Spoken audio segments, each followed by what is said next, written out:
Between 1789 and 1898, nearly all of Latin America broke free from European powers, while the United States expanded from a coastal nation to a continental power spanning from the Atlantic to the Pacific. The fight for freedom and control was bloody and relentless, but through war and perseverance, the map of the Americas transformed completely.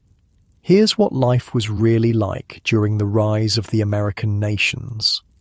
Before we start, if these help you sleep, a like or subscribe would be cool. Also, drop where you're listening from and the time. I check the comments and it's crazy seeing people from like Australia and Norway on the same video. Okay, tonight it's the rise of the Americas. But hold up. Get comfortable first. I mean it. Fix your pillows, grab that blanket. This one's worth settling in for.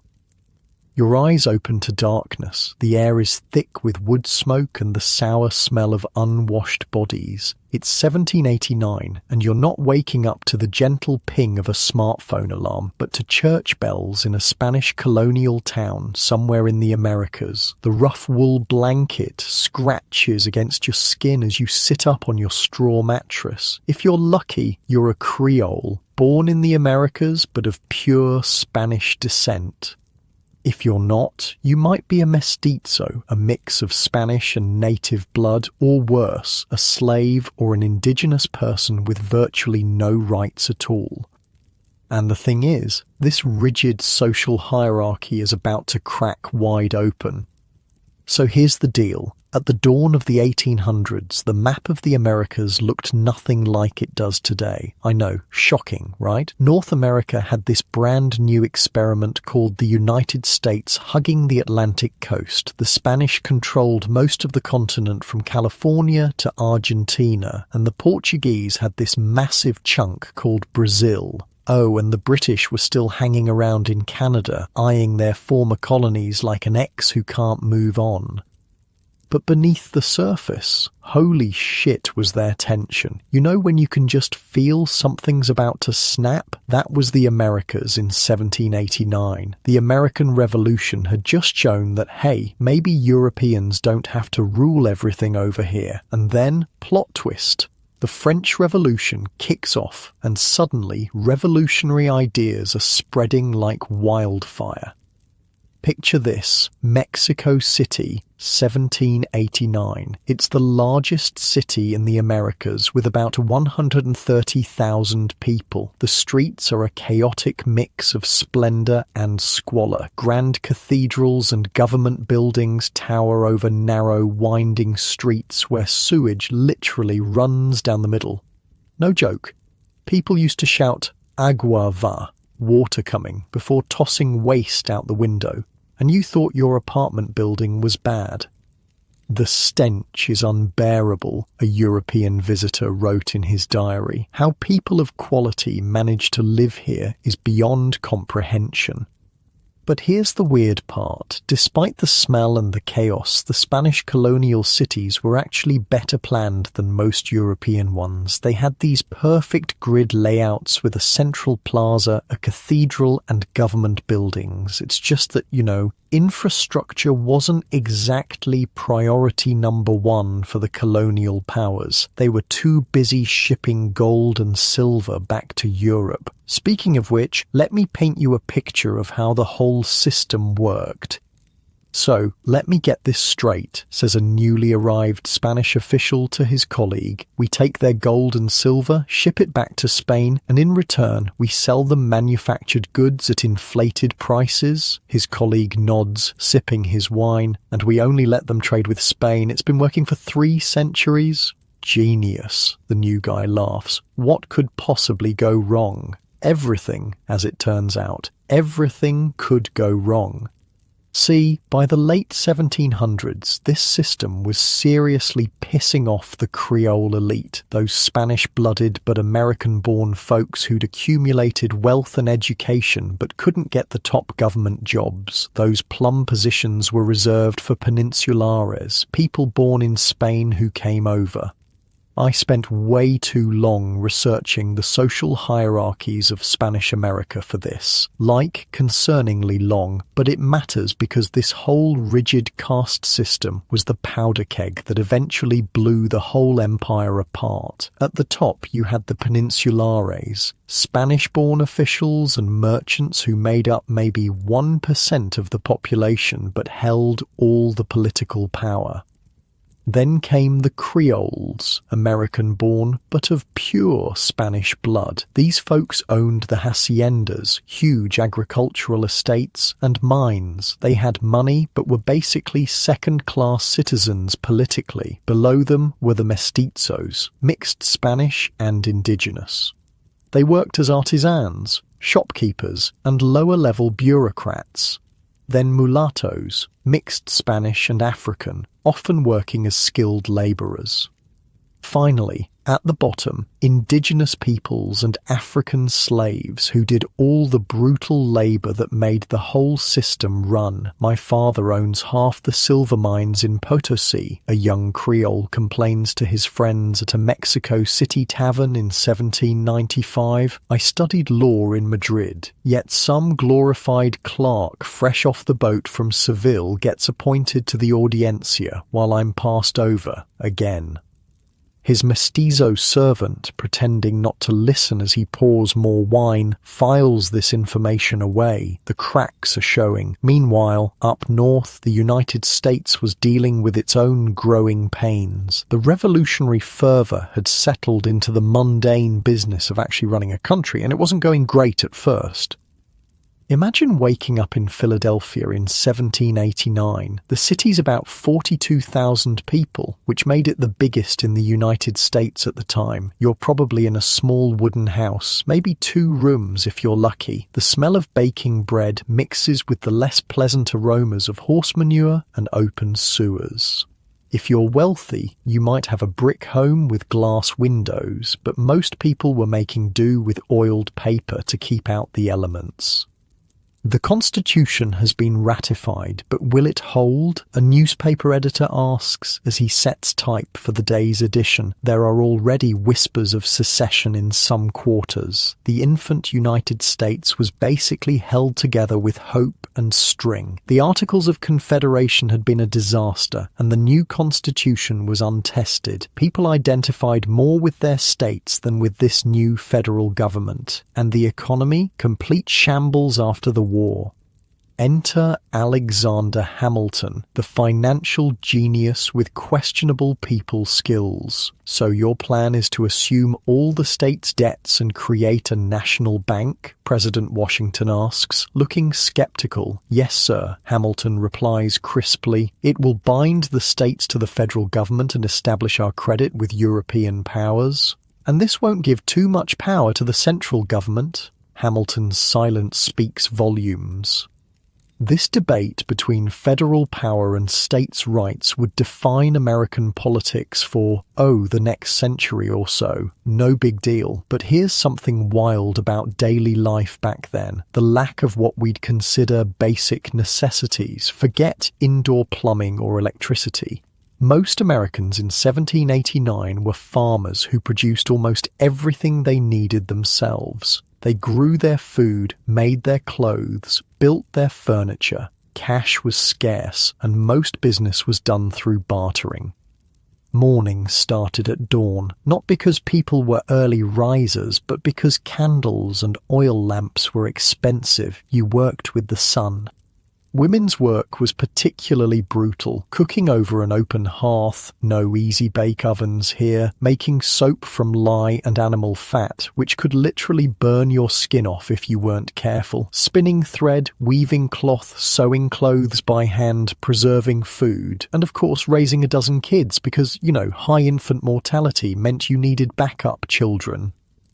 You know what's crazy? Teeth. People's teeth were absolute disasters. By age 40, most Americans had lost most of their teeth. George Washington was inaugurated wearing painful, ill-fitting dentures made from ivory, gold, and, I kid you not, other people's teeth. Not like those pristine white choppers you see in the portraits. The president's new teeth pain him considerably, his secretary writes. He can barely close his mouth and speaking is quite difficult.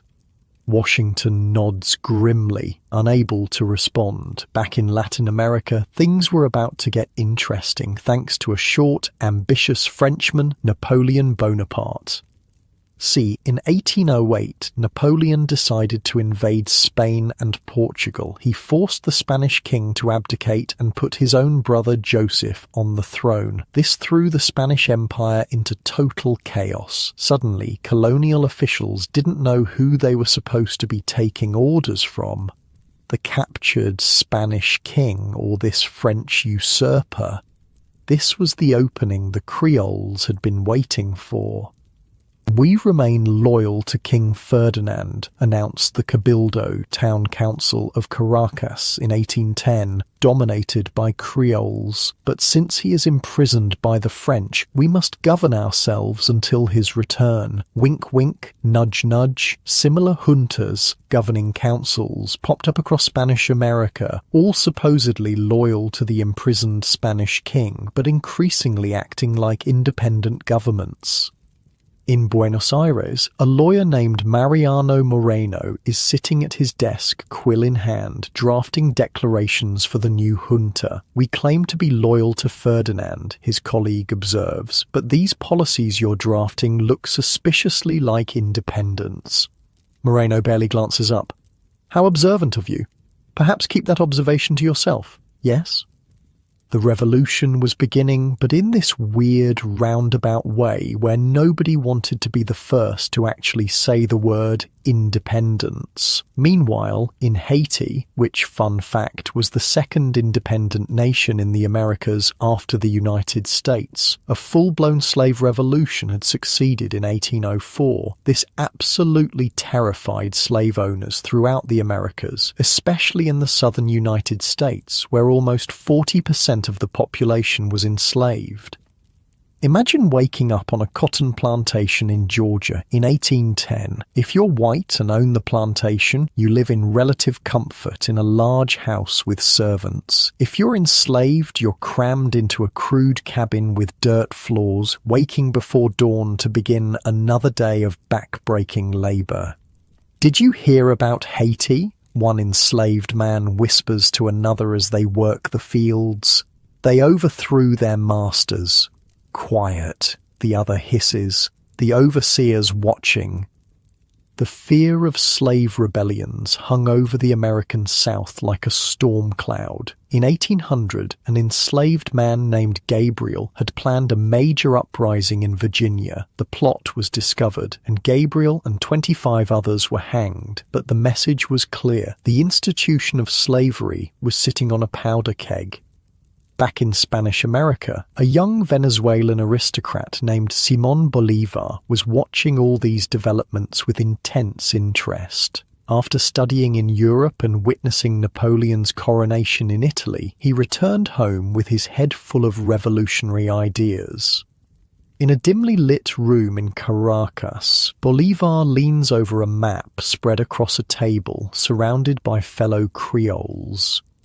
"Gentlemen," he says, his voice low but intense, "the moment has come. Spain is weak. We will never have a better opportunity." One of the older men looks nervous. "But to openly declare independence, the Peninsulares will fight. Blood will be shed." Bolívar's dark eyes flash.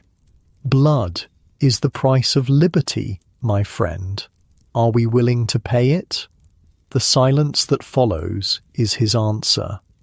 Up in New England, daily life looked quite different from the plantation south. Small family farms dotted the landscape along with growing mill towns where the early seeds of American industry were taking root.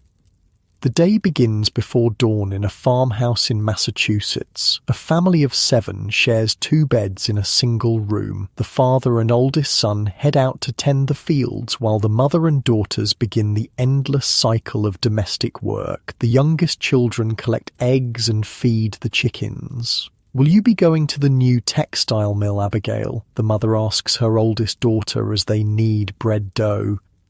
"Mr. Johnson is offering $2 a week," Abigail replies. "More than I could make sewing at home." The mother's face shows mixed emotions, pride at the extra income, worry for her daughter working among the noisy, dangerous machines.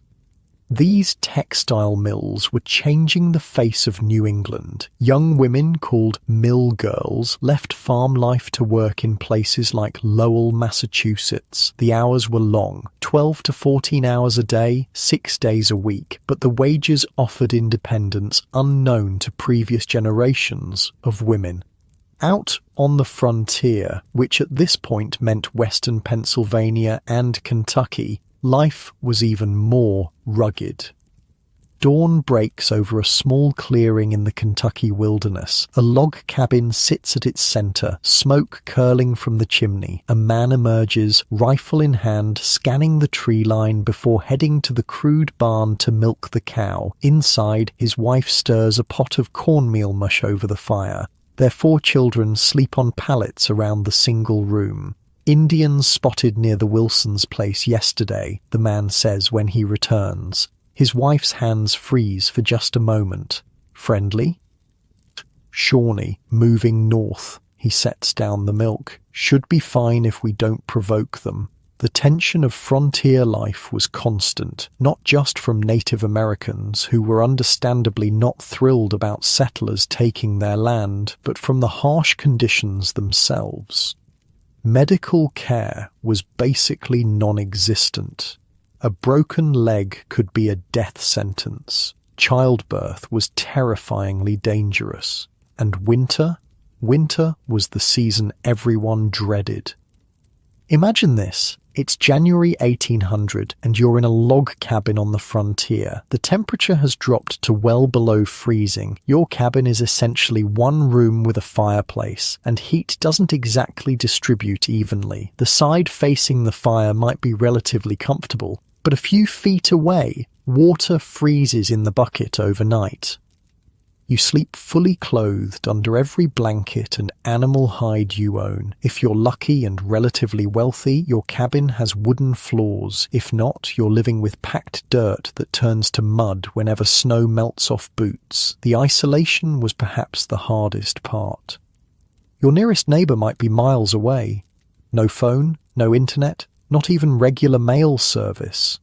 If something went wrong, illness, injury, attack, you were on your own. "Sometimes I don't see another soul besides my family for months at a stretch," a frontier woman wrote in her journal. "The silence of the forest can make you forget the sound of your own voice." But despite, or perhaps because of, these hardships, Americans were developing a distinct national character, self-reliant, practical, and increasingly different from their European ancestors.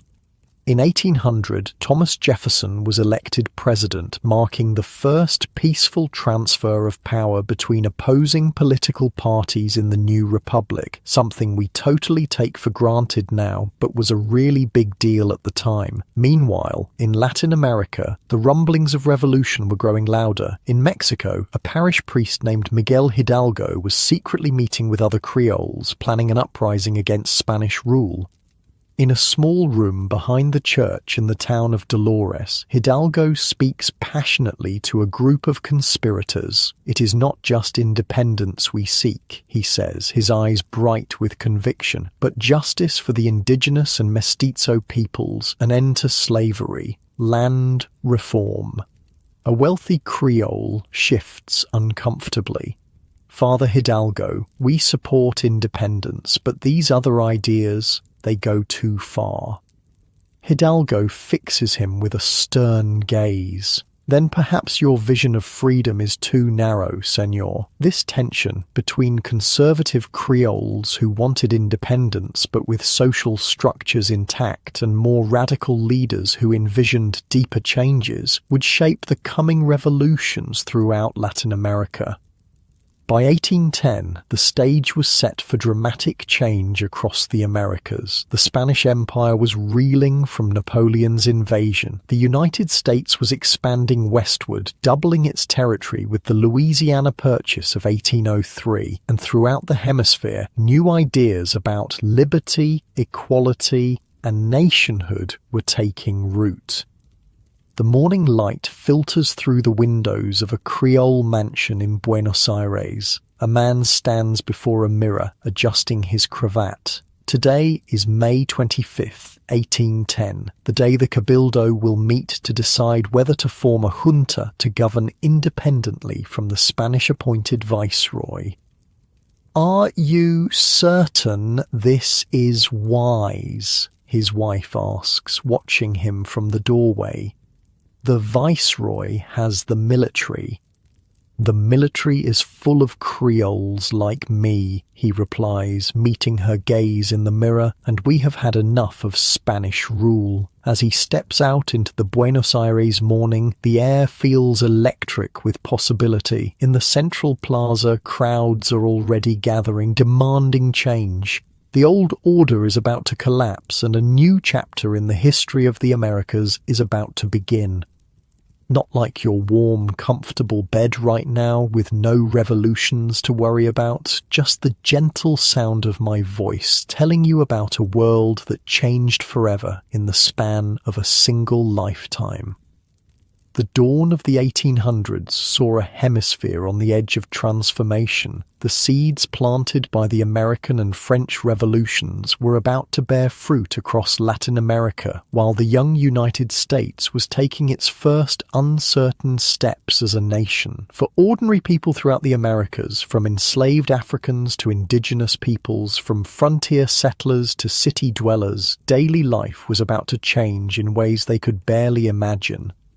And the men who would lead these changes, Bolivar, San Martin, Jefferson, Madison, were preparing to step onto history's stage, but that's getting ahead of our story. The real fireworks are about to begin. The morning of September 16th, 1810 started like any other in the small town of Dolores, Mexico. The church bell rang as usual, but this time it wasn't calling people to mass, it was calling them to revolution. Father Miguel Hidalgo stood before the growing crowd, his voice carrying across the town square. "My children," he shouted, "a new dispensation comes to us today. Will you free yourselves? Will you recover the lands stolen from your forefathers?" The crowd roared. "Will you defend your rights as true patriots?" "Viva Mexico!" someone cried, and the chant spread like wildfire.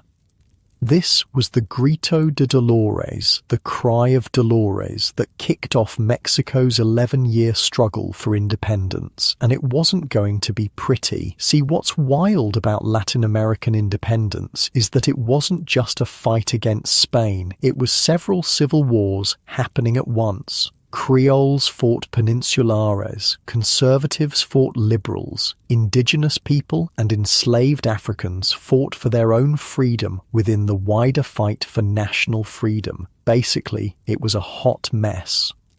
Hidalgo quickly gathered a massive army, mostly indigenous and mestizo peasants armed with machetes, slings, and a few stolen guns. They were angry, and they had every reason to be. Decades of exploitation, famine, and brutal treatment had left them with nothing to lose. "Why do you follow this priest?" a Spanish officer asks a captured indigenous fighter. The man's eyes harden. "Because he promises us land. Because he says we are men, not animals. When was the last time a Spaniard said that to me?" The Spanish officer has no answer. Hidalgo's army swelled to nearly 80,000, absolutely massive for the time. They captured the city of Guanajuato and went on a rampage, killing hundreds of Spanish and Creole residents. It was bloody, chaotic, and scared the hell out of the upper classes, even those who sympathized with independence. "This isn't revolution," a wealthy Creole tells his wife as they flee the city. "This is revenge." And he wasn't wrong. 300 years of oppression doesn't lead to polite political change. It leads to violence. The Spanish eventually regrouped and defeated Hidalgo's untrained army. Hidalgo was captured, defrocked, and executed. His head was hung from the granary in Guanajuato as a warning to other would-be revolutionaries. Didn't work. Another priest, José María Morelos, took up the cause. More disciplined and politically savvy than Hidalgo, Morelos formalized the independence movement, calling for abolition of slavery and equality of all citizens. Again, this freaked out many conservative Creoles who wanted independence, but with them at the top of the social hierarchy. Meanwhile, down in South America, things were heating up too. Imagine standing on the bank of the Paraná River on May 18th, 1811. The sun beats down as you watch a small flotilla of boats carrying the makeshift patriot army of what will eventually become Argentina. They're heading to confront Spanish loyalist forces in Paraguay. The general, Manuel Belgrano, paces the deck of the lead vessel, deep in thought. One of his officers approaches. "General, the men are asking why we fight. Many have families in provinces still loyal to Spain." Belgrano gestures at the vast, wild landscape stretching around them. "Tell them we fight so that this land belongs to us, not to masters across an ocean. Tell them their children will be citizens, not subjects. The war for South American independence would be long and complicated, involving two of the most fascinating figures in American history, Simón Bolívar and José de San Martín." While all this revolutionary action was happening in Latin America, the United States was dealing with its own problems. The tension between Britain and France had pulled America into a bizarre situation where both European powers were interfering with US shipping. Britain was even impressing American sailors, basically kidnapping them and forcing them to serve in the British Navy. "They took my son right off the deck of our merchant ship," a weathered sailor tells his companions in a Boston tavern. "Said he was a British deserter. He's never even been to England." One of his friends slams his tankard down. "President Madison needs to do something. We didn't win our independence just to be pushed around like this." Madison did do something. In 1812, the US declared war on Britain, a ballsy move considering Britain was the world's superpower at the time. The War of 1812 was a weird conflict. The Americans tried to invade Canada and got their asses handed to them. The British burned Washington, D.C., including the White House. The US won a few notable naval battles, which was surprising since the British Navy was supposedly invincible. And the whole thing ended with the Treaty of Ghent, which basically said, let's pretend this never happened and go back to how things were before. The weird thing is, Americans treated it like a massive victory. This was partly because news travelled so slowly that the biggest American victory, the Battle of New Orleans, happened after the peace treaty was signed. No one there knew the war was already over.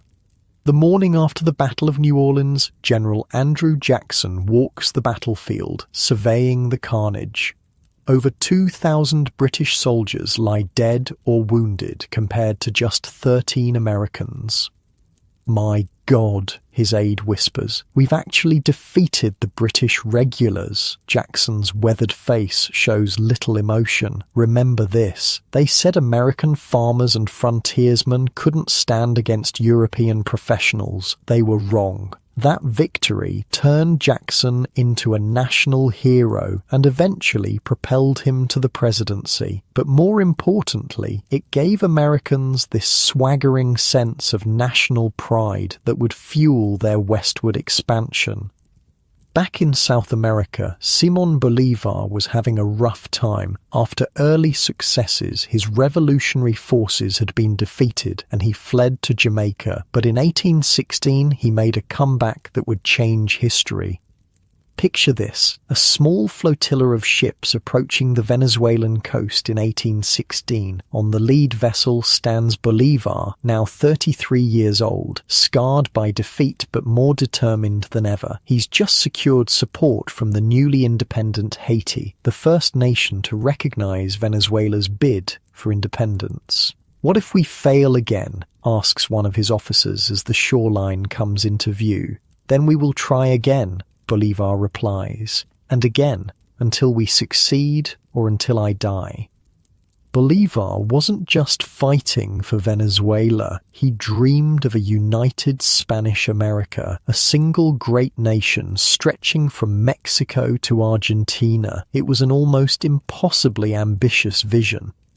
Meanwhile, in the southern cone of South America, another revolutionary leader was making his move. José de San Martín, who had fought against Napoleon in Spain before returning to his native Argentina to join the independence struggle, was planning something that seemed utterly insane: crossing the Andes Mountains with an army to liberate Chile and then moving on to Peru, the center of Spanish power in South America. The Andes crossing was one of the most audacious military maneuvers in history. We're talking about 5,000 men, thousands of horses and mules, artillery pieces, supplies, all going over mountain passes up to 15,000 feet high, where the air is so thin you can barely breathe, and temperatures drop below freezing at night.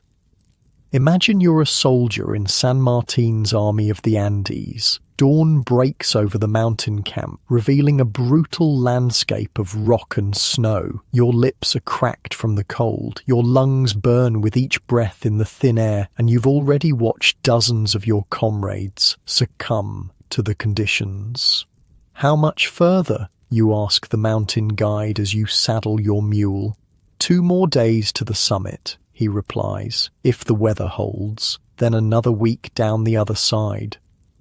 And if the weather doesn't hold, the guide just gives you a grim look and walks away. Somehow, San Martin's army made it across. They surprised the Spanish forces in Chile, defeated them at the Battle of Chacabuco, and liberated Santiago. Chile was free, but San Martin knew the job wasn't done. As long as Peru remained in Spanish hands, the independence of Argentina and Chile would be threatened. So he built a navy, sailed up the coast, and in 1821 declared the independence of Peru. Around this same time, Bolívar was fighting his way across northern South America. He liberated Colombia in 1819 and Venezuela in 1821. Then, in one of history's most dramatic moments, Bolívar and San Martin met in Guayaquil, Ecuador in 1822. No one knows exactly what was said in that meeting, but we do know that after it, San Martin retired from public life and went into exile in Europe, leaving Bolívar to continue the fight. "Why did you step aside?" San Martin's aide asks as they board the ship that will take them away from South America. San Martin gazes back at the receding shoreline, because South America is not big enough for both Bolívar and me. With San Martin gone, Bolívar completed the liberation of Peru and created a new country called Bolivia, named after himself, which is a power move if I've ever seen one. By 1825, Spanish control over the American mainland was effectively over. Let's pause and think about what this means. In the span of about 15 years, an area larger than Europe broke free from colonial rule. New nations were born: Mexico, Haiti, Gran Colombia, which later split into Colombia, Venezuela and Ecuador, Peru, Bolivia, Chile, Argentina, Paraguay, Uruguay. It was a geopolitical earthquake. But independence didn't solve the fundamental problems these new nations faced. Colonial rule had left them with weak institutions, deep social divisions, and economies dependent on exporting raw materials. The next century would be marked by instability, civil wars, and struggles to define what these new nations would become. While Latin America was fighting for independence, the United States was pushing westward at an incredible pace.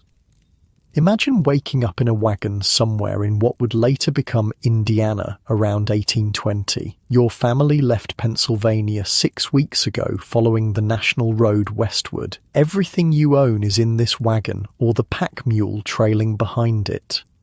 Your father has a land grant certificate tucked in his coat pocket, 160 acres of virgin forest that will be yours if you can clear it, build a cabin, and farm it for 5 years. It sounds like a lot of land, and it is, but most of it is dense woodland that has to be cleared by hand. Pa, when will we get there? You ask as you help hitch the oxen to the wagon. 2 more days, God willing, he replies, squinting at the rising sun. Then the real work begins. The real work was back-breaking. Settlers had to clear forests with hand axes, pull stumps with teams of oxen, build cabins from the felled logs, and break the soil for planting, all before they could even think about growing food. And the isolation was crushing. Your nearest neighbour might be miles away. No doctors, no teachers, no community except what you could create from scratch. I haven't spoken to another woman in 3 months, a frontier wife writes in her diary. The silence is sometimes more than I can bear. Disease was rampant, malaria in the summer, pneumonia in the winter, childbirth without medical care. A simple cut could get infected and kill you in days. My Sarah died yesterday, a settler writes to his family back east. Childbed fever. The baby died with her. I buried them under the oak tree. Please tell mother I tried everything I knew. Not exactly the romanticized version of frontier life you see in movies, but people kept pushing west because the promise of land, their own land, was irresistible after generations of being landless laborers or tenant farmers in Europe or the eastern states. By 1820, the United States had 22 states, stretching as far west as Missouri. The population had nearly doubled since 1790, reaching about 9.6 million people, including nearly 1.8 million enslaved people. And that brings us to one of the darkest aspects of America's growth. As the country expanded westward, the institution of slavery expanded with it. The invention of the cotton gin in 1793 had made cotton production wildly profitable, and planters rushed to establish new plantations in the fertile lands of Alabama, Mississippi, and Louisiana. This created an insatiable demand for slave labor. We need 20 more hands for the new fields, a plantation owner tells his overseer as they survey freshly cleared land in Mississippi. The traders have a shipment coming from Virginia next month, the overseer replies. Good strong workers, they say. The plantation owner nods. Make sure we get our pick before the Johnsons. I hear they're expanding too. They're talking about human beings as if they're farm equipment. That's how thoroughly the system had dehumanized enslaved people. Meanwhile, the indigenous peoples who had lived on these lands for thousands of years were being systematically pushed aside, killed, or forcibly relocated. Dawn breaks over a Cherokee village in northern Georgia. A tribal elder sits outside his cabin, watching the sun rise with troubled eyes. His grandson joins him. Grandfather, will we have to leave? The boy asks. He's heard the adults talking about the white settlers encroaching on their land. The old man is silent for a long moment. Our people have lived here since the time of the first stories, he finally says, but the white man's hunger for land is never satisfied. I fear dark days are coming. He was right. By the 1830s, most eastern tribes would be forcibly relocated to territories west of the Mississippi in what became known as the Trail of Tears. But that's getting ahead of our story. Back in Latin America, the newly independent nations were facing their own challenges. The wars of independence had devastated the economy. Infrastructure was in ruins. Political institutions were weak or non-existent. And perhaps most problematically, the social structure hadn't fundamentally changed. The Creole elites who led the revolutions simply replaced the peninsulares at the top of the hierarchy. Indigenous peoples, enslaved Africans, and poor mestizos saw little improvement in their daily lives. Bolivar, who had dreamed of a unified Spanish America, watched in dismay as Gran Colombia fractured into separate nations. Regional interests, personal ambitions, and the sheer difficulty of governing such a vast and diverse territory made his grand vision impossible. In 1830, sick and disillusioned, Bolivar died of tuberculosis. His last words reportedly were, "America is ungovernable. Those who have served the revolution have ploughed the sea." Pretty depressing final thought from a guy who liberated half a continent. The 1820s saw the emergence of a doctrine that would shape relations between the Americas and Europe for generations to come, the Monroe Doctrine. In 1823, President James Monroe declared that the American continents were not to be considered as subjects for future colonization by any European powers. In other words, Europeans, keep your hands off the Americas. It was a bold statement, considering the US didn't actually have the military power to enforce it at the time, but Britain, with its powerful navy, tacitly supported the policy because it helped keep their European rivals out of the Americas while still allowing British commercial dominance. For the newly independent Latin American nations, the Monroe Doctrine was a mixed blessing. On one hand, it helped protect them from European reconquest. On the other hand, it signaled the beginning of US hegemony in the hemisphere. The Americans say they protect us from Europe, a Colombian diplomat remarks to his Mexican counterpart over brandy in a Bogotá salon. But who will protect us from the Americans? His companion chuckles darkly. Perhaps we have merely traded one master for another who lives closer to home. Not like your cozy bed right now with no worries about independence movements or land-hungry neighbours, just the gentle sound of this story to carry you along.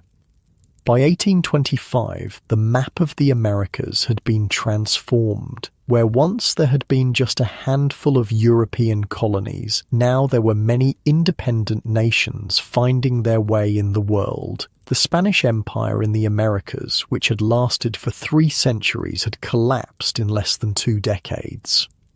The United States, meanwhile, was growing in population, territory, and confidence. The era of good feelings under President Monroe gave Americans a sense of national purpose and identity that transcended regional differences, at least temporarily. But beneath the surface, tensions were building. The question of slavery and its expansion into new territories would soon threaten to tear the young nation apart. And in Latin America, the hard realities of nation building were proving even more difficult than winning independence had been. For ordinary people throughout the Americas, daily life remained a struggle for survival. Whether you were a pioneer clearing land in Kentucky, a freed slave in Haiti trying to build a life after revolution, or an indigenous person in Mexico watching your world transform around you, the dawn of the 1820s brought both new opportunities and new challenges. The age of revolution was ending. The age of nation-building was just beginning, and it would prove every bit as bloody and complex as the fight for independence had been. So here's the thing about revolutions. They're actually the easy part. No, seriously. Getting everyone fired up to overthrow the oppressor, that's step 1. Building a functioning country afterward, that's where shit gets real. By 1825, most of Latin America had won independence, but now came the headache of figuring out how to actually govern. And spoiler alert, it didn't go smoothly. Imagine waking up in Caracas in 1830. The streets that once rang with revolutionary slogans are now filled with more practical concerns. The economy is in shambles after years of war. The government changes every few months, and the great liberator, Simón Bolívar, is dying, his dream of a united Spanish America shattered. You make your way to the central market where prices for basic goods have tripled since independence. A woman argues with a vendor over the cost of cornmeal. 6 reals. 2 weeks ago it was 3. The vendor shrugs helplessly. The roads aren't safe. Bandits hit the last 2 shipments, and the new tax collector takes his cut too. A nearby soldier overhears and snorts. Tax collector? You mean Colonel Vargas's cousin who pockets half of what he collects? This was the reality across much of Latin America. Independence had created power vacuums, and into those vacuums stepped military strongmen called caudillos. These guys basically said, "I've got the guns, so I'm in charge now."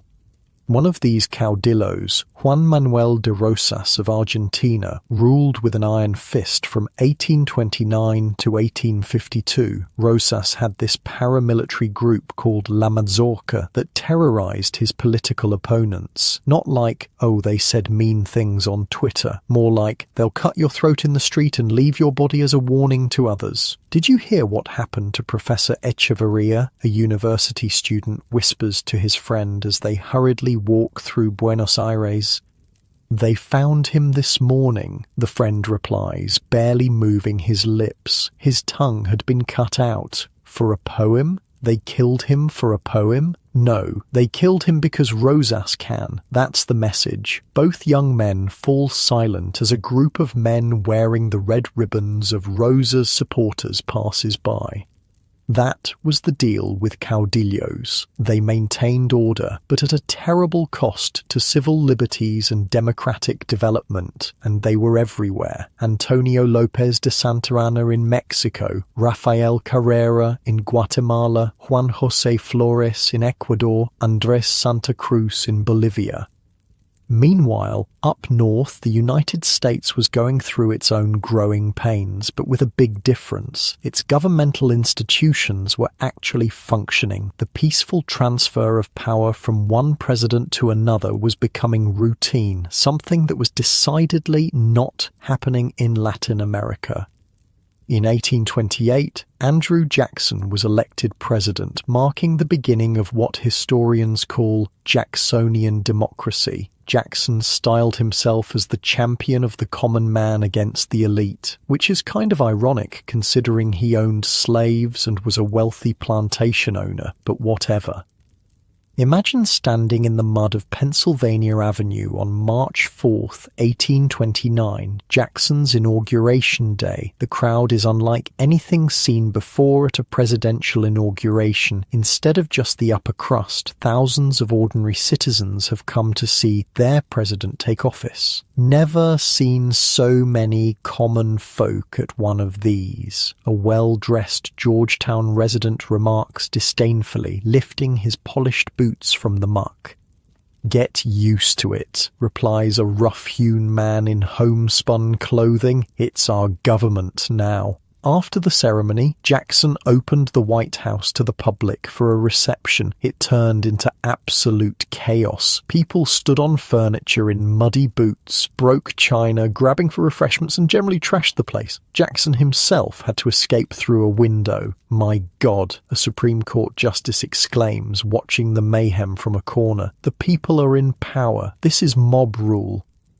His companion, a European diplomat, looks bemused. "In my country, we fear the mob might storm the palace. Here, you invite them in for drinks." The Jackson era saw massive changes in American politics. Voting rights expanded for white men as property requirements were dropped. Political parties became more organized and campaigns more raucous. Democracy was getting rowdier and more inclusive if you were white and male, that is. For Native Americans, though, Jackson's presidency was nothing short of catastrophic. Jackson, the frontier Indian fighter, had built much of his reputation on conflicts with indigenous peoples, and he had his eye on their land.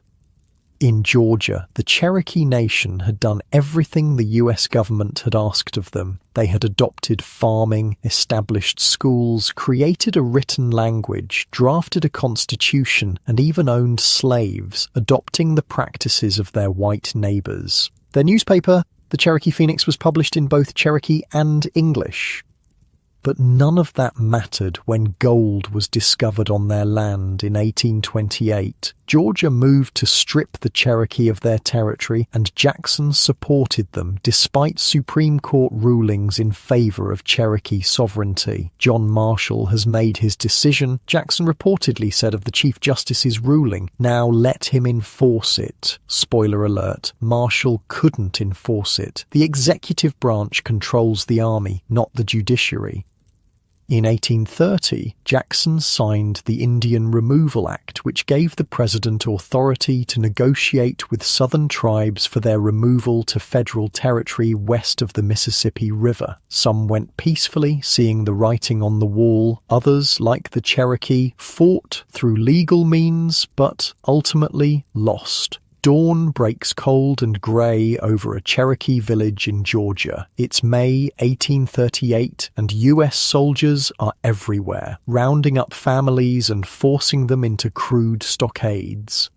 A Cherokee mother frantically stuffs a few possessions into a blanket as soldiers approach her cabin. 2 minutes, the sergeant barks. Take what you can carry. But our farm, our home, her husband begins. Not yours anymore, the sergeant cuts him off. A white family moves in next week. Get moving. The Cherokee were forced to march over 1,000 miles to present-day Oklahoma. Thousands died along the way from disease, exhaustion, and exposure. Similar forced relocations happened to the Choctaw, Creek, Chickasaw, and Seminole. Collectively, these brutal journeys became known as the Trail of Tears.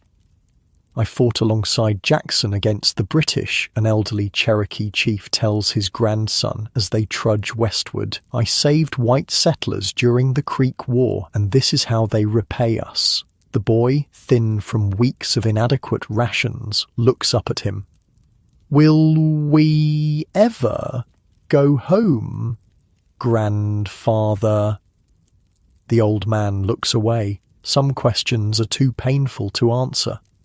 While all this was happening, the American economy was transforming. The 1820s and 1830s saw the beginning of what historians call the market revolution, a shift from local subsistence farming to commercial agriculture and early industrialization. Imagine waking up in Lowell, Massachusetts in 1835. You're a young woman, a mill girl, who has left the family farm to work in the textile factories. The bell rings at 4:30 a.m., calling you to your 14-hour workday. You share a cramped company boarding house with a dozen other young women. The noise of the looms has already made you partially deaf at age 19. The cotton fibers in the air leave you constantly coughing, but you earn actual wages, about $3.50 a week, which gives you an independence your mother never dreamed of. Sometimes I think my lungs will burst from the dust, one mill girl writes to her sister back on the farm. But last week I bought a book of poetry with my own money. Can you imagine that? My own book purchased with money I earned myself.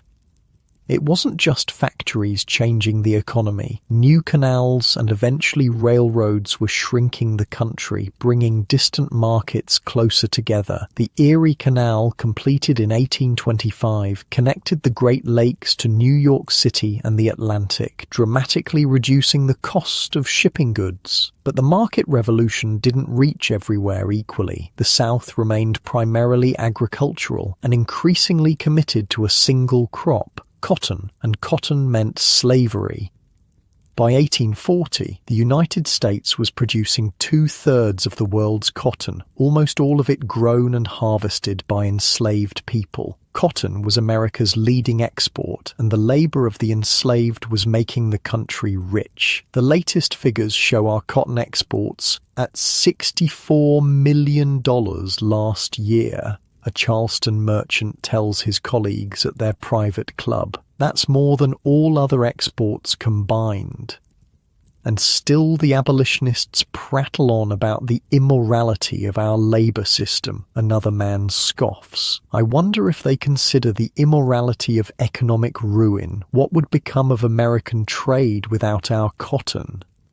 What these men conveniently ignored was the human cost of that cotton. Enslaved people worked from sunrise to sunset in brutal conditions. Families were routinely torn apart as planters sold off individuals to pay debts or maximize profits. Resistance was met with savage violence. Dawn breaks over a cotton plantation in Mississippi. The enslaved workers are already in the fields, backs bent under the already hot sun. An overseer on horseback watches their every move.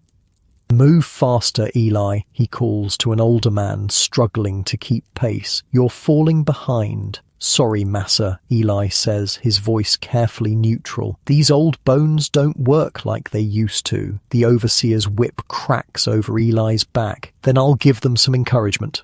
That night, in the slave quarters, a young woman applies a poultice of herbs to Eli's lacerated back. "Why don't we run, Uncle Eli?" she whispers. "Head north to freedom?" Eli winces as the herbs sting his open wounds. 3 tried last month, caught by the dogs, 2 hanged, 1 sold downriver. Freedom's a long way from Mississippi, girl. Back in Latin America, the new nations were struggling with their own challenges. Political instability was endemic. Most countries cycled through multiple constitutions and governments in their first decades of independence. The exception was Brazil, which had taken a different path to independence. When Napoleon invaded Portugal in 1807, the Portuguese royal family fled to Brazil, effectively moving the capital of the empire to Rio de Janeiro. When they returned to Portugal in 1821, the king's son Pedro stayed behind and declared himself emperor of an independent Brazil the following year. This meant Brazil achieved independence without the devastating wars that ravaged Spanish America. It also meant Brazil remained a monarchy while its neighbours all became republics, at least on paper. But Brazil shared one crucial feature with the rest of Latin America, an economy built on slave labor. Brazil imported more enslaved Africans than any other American nation, nearly 5 million people over 3 centuries. Slavery wouldn't be abolished there until 1888, making it the last country in the Western Hemisphere to do so. Dawn breaks over a sugar plantation outside Bahia, Brazil. The enslaved workers are already cutting cane, their machetes flashing in the early light. The work is brutally hard, the sun merciless. A Portuguese overseer watches from the shade of a tree, occasionally shouting orders. Nearby, the plantation owner discusses business with a British merchant. "We can increase production by 20% this year," the owner says. "I've purchased 40 new Africans, strong ones." "Excellent," the British man replies. "London can't get enough of your sugar, though I should warn you there's increasing talk in Parliament about enforcing the ban on the slave trade." The plantation owner waves dismissively. "They've been talking for years. Meanwhile, the ships keep coming." Business is business. Indeed, Britain had outlawed the slave trade in 1807 and slavery itself in 1833, but continued to profit enormously from slave-produced goods. It was a moral compromise that allowed Britons to feel righteous while still reaping the economic benefits of slave labour. Mexico, meanwhile, was facing its own set of problems. After winning independence in 1821, the country had briefly been an empire under Agustín de Iturbide, then a republic, then effectively a dictatorship under Antonio López de Santa Anna, who served as president 11 different times between 1833 and 1855. But Mexico's biggest challenge was holding on to its vast northern territories, which were increasingly attracting American settlers, especially to the region known as Texas. In the 1820s, Mexico had actively encouraged American immigration to Texas, offering land grants to settlers who agreed to become Mexican citizens, convert to Catholicism, and obey Mexican law. Thousands of Americans took them up on the offer, led by impresarios, land agents, like Stephen F. Austin.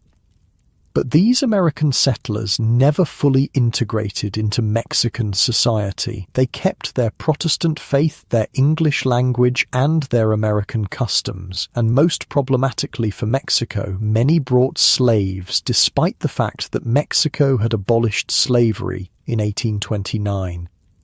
By 1835, there were about 30,000 American settlers in Texas, outnumbering Tejanos, Mexicans in Texas, by a ratio of 10-1. Conflict was inevitable. Imagine standing in the central plaza of San Antonio de Bexar, now just San Antonio, in October 1835. The town is tense with rumors of approaching Mexican troops. American settlers and some Tejanos who favor greater autonomy from the central government are preparing for confrontation. A rider gallops into town, pulling his horse to a stop in a cloud of dust.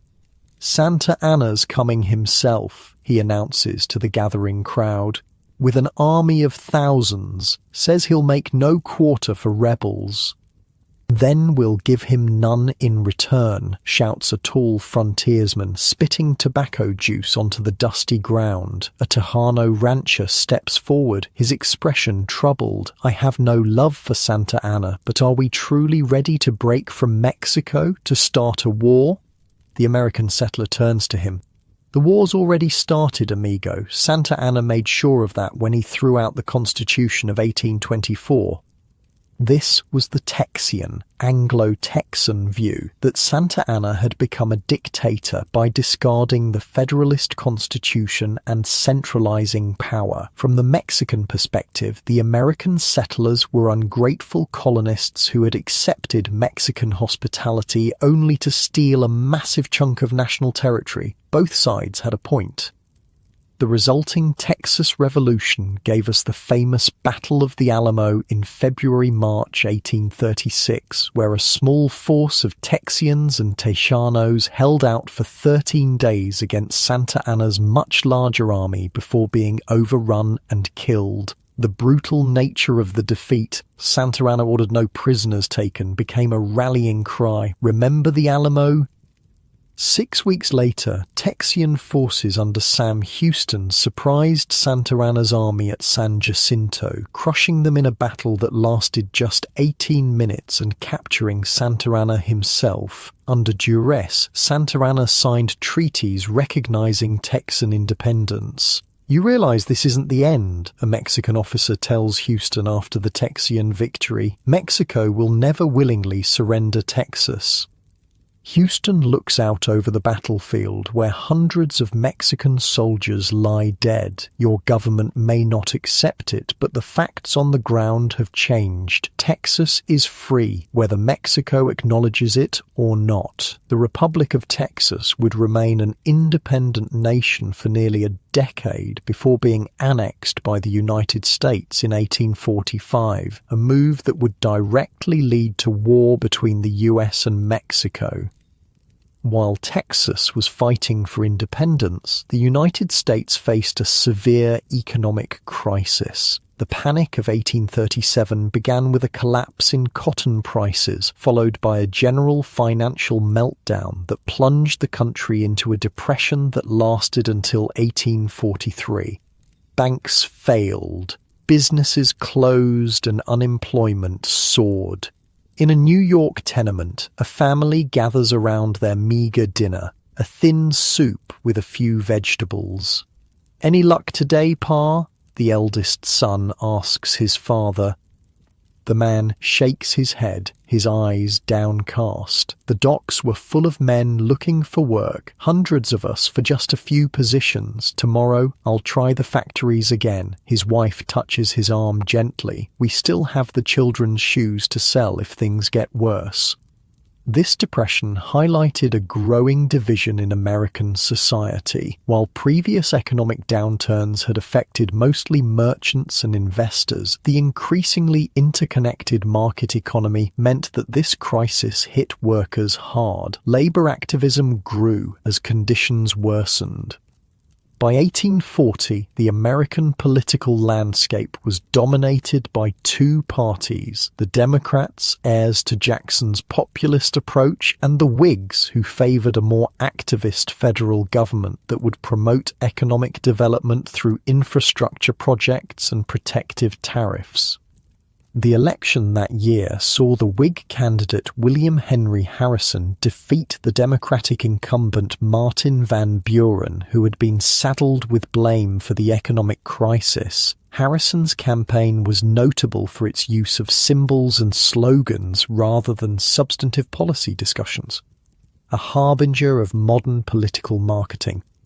They're calling Harrison the log cabin and hard cider candidate, a newspaper editor tells his assistant, as if he's some common frontiersman, not the son of a wealthy Virginia planter who lives on a 3,000-acre estate. "But it's working," the assistant points out.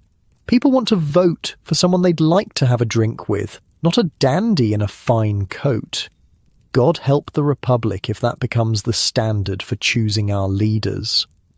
Harrison won the election but served as president for just 1 month before dying of pneumonia, likely contracted during his long, rain-soaked inaugural address. His vice president, John Tyler, took office but quickly alienated his own party by vetoing much of their legislative agenda. By the mid-1840s, the United States and its neighbors stood at a crossroads. The American experiment in Republican government had survived its first half-century, but deep divisions remained, particularly over slavery and its expansion. The Latin American nations were still finding their footing, cycling through constitutions and leaders as they sought stability. And on the horizon loomed a concept that would dramatically reshape the continent: manifest destiny, the belief that the United States was divinely ordained to expand across North America would drive the next phase of continental development with momentous consequences for all the peoples of the Americas. Not like your cozy, peaceful bed right now. No territorial disputes or economic panics to worry about, just the gentle flow of history washing over you as you drift towards sleep. By 1845, a new phrase was on everyone's lips in America: manifest destiny. Coined by newspaper editor John O'Sullivan, it captured the growing belief that the United States was divinely ordained to expand across the entire continent, spreading its institutions and civilization from Atlantic to Pacific. But let's be real about what manifest destiny actually meant. It wasn't just some lofty philosophical concept, it was a convenient justification for taking land from Mexico and Native Americans. It was an excuse wrapped in destiny, God, and progress. "It is our manifest destiny to overspread the continent," a politician declares to enthusiastic applause at a rally in St. Louis. Afterward, a farmer approaches him. "So God himself wants us to have California."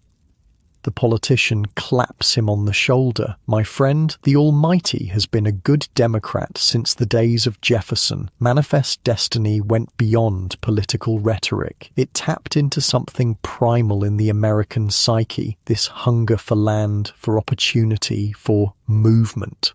The idea of the frontier as a place of rebirth and reinvention had become central to American identity.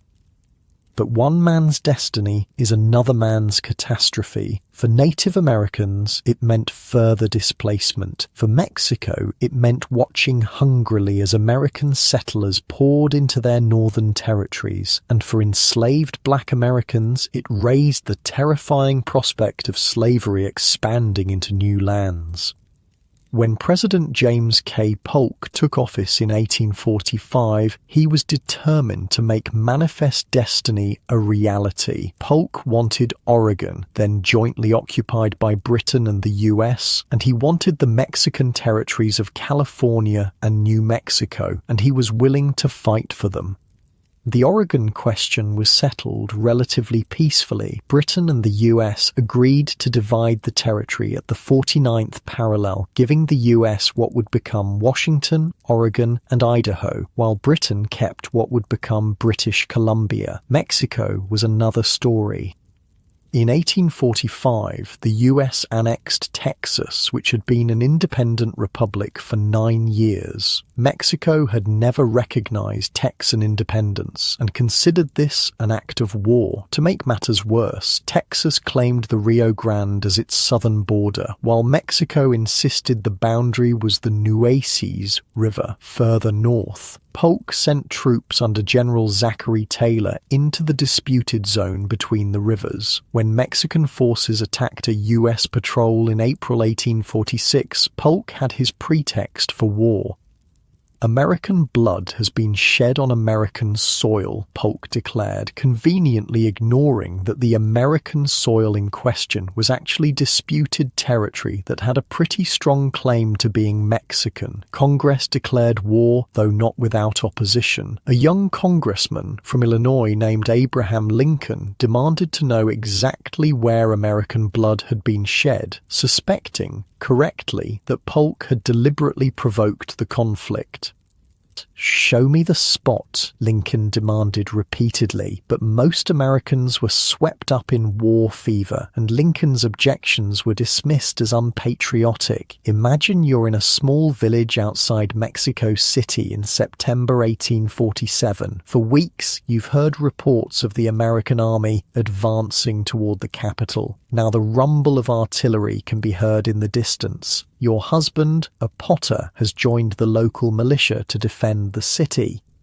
"Will the Americans kill us all?" your 7-year-old daughter asks as you hurriedly pack a few belongings. You try to smile reassuringly. "No, my love, they want our land, not our lives." "Then where will we live?" You have no answer for that. The Mexican-American War was relatively short, just under 2 years, but brutally one-sided. The US invaded from multiple directions, captured Mexico City, and forced Mexico to sign the Treaty of Guadalupe Hidalgo in February 1848. Mexico ceded more than half its territory, present-day California, Nevada, Utah, Arizona, New Mexico, Colorado, and Wyoming. The United States paid $15 million, which sounds like a bargain basement price for what would become some of the most valuable real estate on Earth.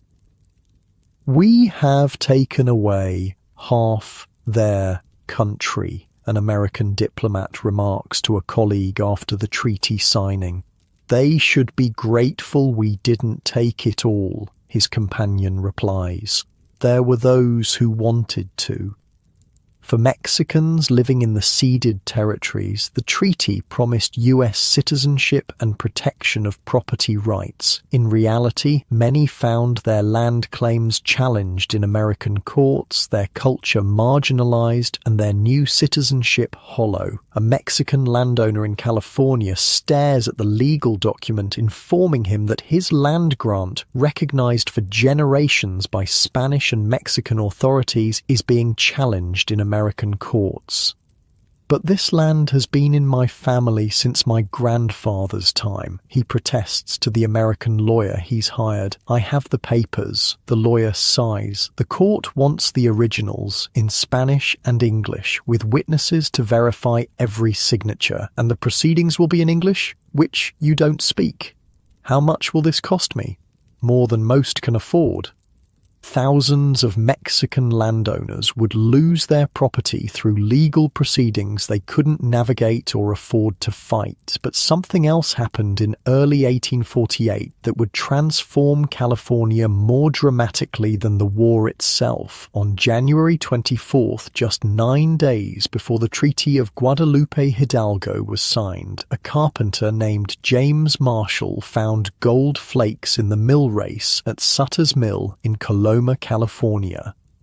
By the end of 1849, the California gold rush was in full swing. More than 100,000 people flooded into California from all over the world, from the eastern United States, Latin America, Europe, Australia, and China. San Francisco grew from a sleepy port of about 1,000 people to a boom town of 25,000 in just 2 years. Picture this: San Francisco Harbor, 1849. The bay is literally filled with abandoned ships, hundreds of them stretching to the horizon. Why abandoned? Because the entire crews, from captains to cabin boys, deserted to go search for gold the minute they docked. Some ships were later dragged ashore and turned into buildings. Others were left to rot.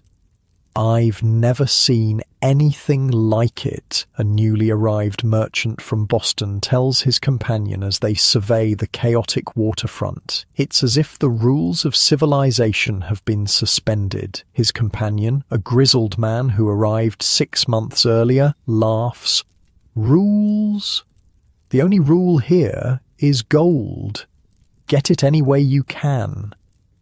Life in the gold fields was brutal. Most miners lived in makeshift canvas tents, worked in ice-cold streams all day, ate terrible food at outrageous prices, and rarely struck it rich. Disease was rampant. Violence was common. Indigenous people were massacred if they happened to be near where gold was found. "I've been at this for 8 months, a miner tells a newcomer, showing him how to work a pan in a freezing stream. "Found enough to keep going, not enough to go home."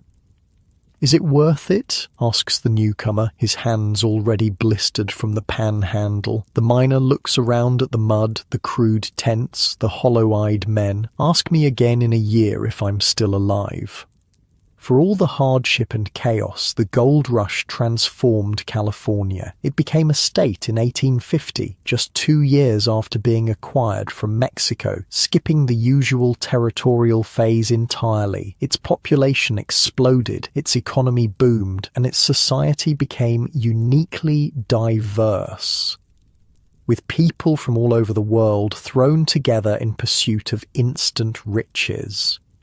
But California's admission to the Union raised a thorny political question. Would it be a free state or a slave state? California wanted to enter as a free state, which would upset the delicate balance between slave and free states that had kept the peace in Congress for decades.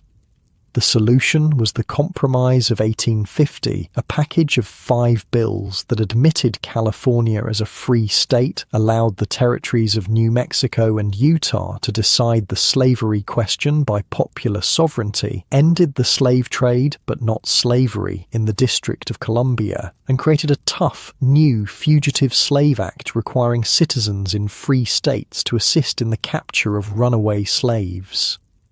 This last provision infuriated Northerners who had previously been content to ignore the slavery issue. Now they were legally obligated to help return escaped human beings to bondage. Picture a small town in Ohio, 1851. A church meeting hall is packed with angry citizens. A local minister stands at the pulpit, his face flushed with indignation. "This law asks us to violate God's commandment to shelter the oppressed," he thunders. "It makes us agents of sin." A skeptic calls from the back, "But it's the law of the land. We can't just pick and choose which laws to follow." An older woman stands, her voice steady. "There is a higher law than any made in Washington, and I, for one, will answer to that higher law when my time comes." The Fugitive Slave Act radicalized many previously moderate Northerners, swelling the ranks of the abolitionist movement. It also inspired Harriet Beecher Stowe to write Uncle Tom's Cabin, a novel that humanized enslaved people for many white readers and became a sensation when published in 1852. "Have you read this?" a Boston woman asks, holding up the book at a social gathering. "I wept for hours." "Pure abolitionist propaganda," scoffs a businessman. "Slander against the South." "Have you actually read it?" she challenges. He looks uncomfortable. "I don't need to read it to know what it says. Perhaps that's precisely why you should." While the political class was absorbed with these controversies, ordinary Americans were experiencing the first stirrings of what would later be called the Industrial Revolution. Factories were spreading in the Northeast, railroads were beginning to connect cities, and telegraph lines were creating the first instantaneous communication network in human history.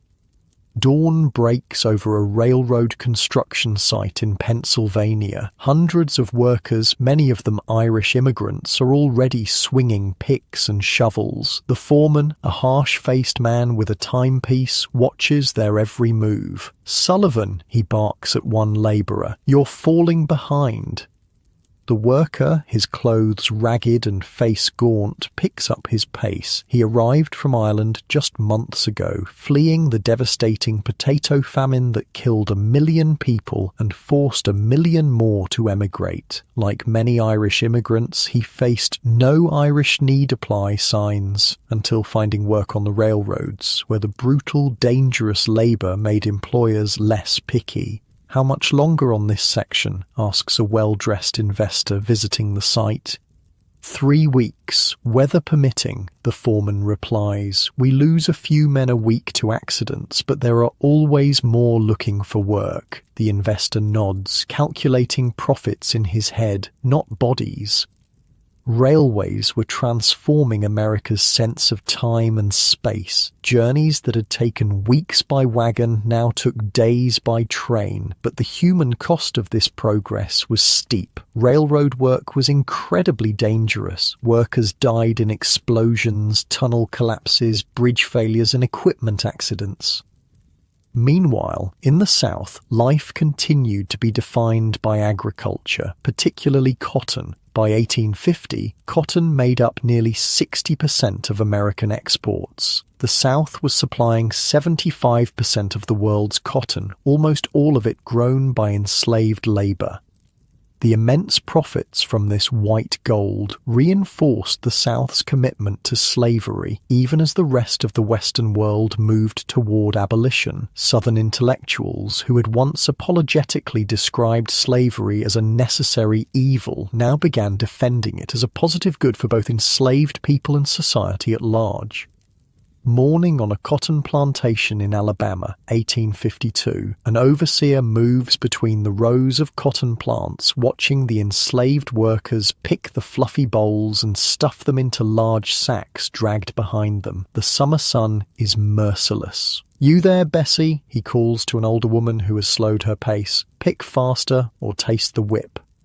The woman doesn't look up, just moves her fingers more quickly through the cotton plants, ignoring the cuts from the sharp bowl casings. She's been doing this work for 40 years, since she was a child. Her back is permanently bent from decades of stooping. That night in the slave quarters, Bessie tells stories to the children, not about Africa, which she knows only from her grandmother's tales, but about freedom.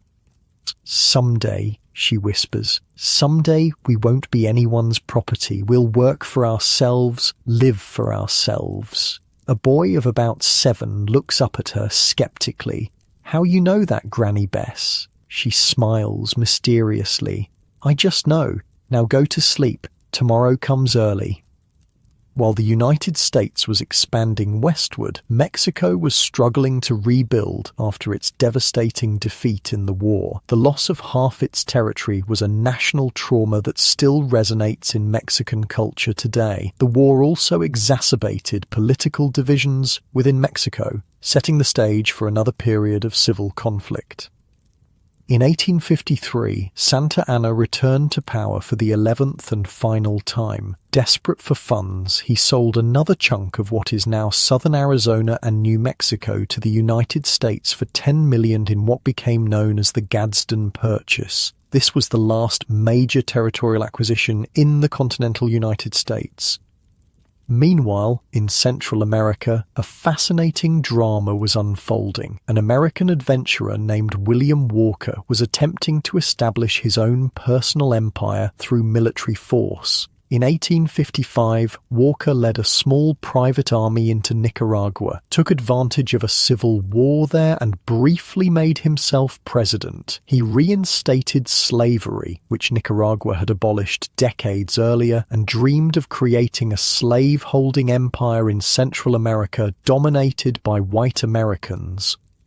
Walker was eventually defeated by a coalition of Central American nations, aided by the British. He was executed by firing squad in Honduras in 1860, but his bizarre adventure highlighted the growing American interest in dominating the hemisphere, which would only intensify in the decades to come. Back in the United States, the fragile peace established by the Compromise of 1850 was about to be shattered. In 1854, Senator Stephen Douglas of Illinois introduced the Kansas-Nebraska Act, which organized the Central Plains into the territories of Kansas and Nebraska, and repealed the Missouri Compromise by allowing popular sovereignty to decide the slavery question in these territories. This meant slavery could potentially expand into areas where it had been prohibited for over 30 years. Anti-slavery forces were outraged. The act split the Democratic Party and gave birth to the new Republican Party, dedicated to stopping the expansion of slavery into the territories. The stage was now set for a showdown between North and South over the future of slavery in America, and it would begin in Kansas, where pro- and anti-slavery forces were about to turn a territory into a battleground. But that story, with all its blood and fire, will have to wait for now. Not like your warm, peaceful bed, with no territorial disputes or slavery controversies to worry about. Just the gentle flow of history washing over you, carrying you toward sleep.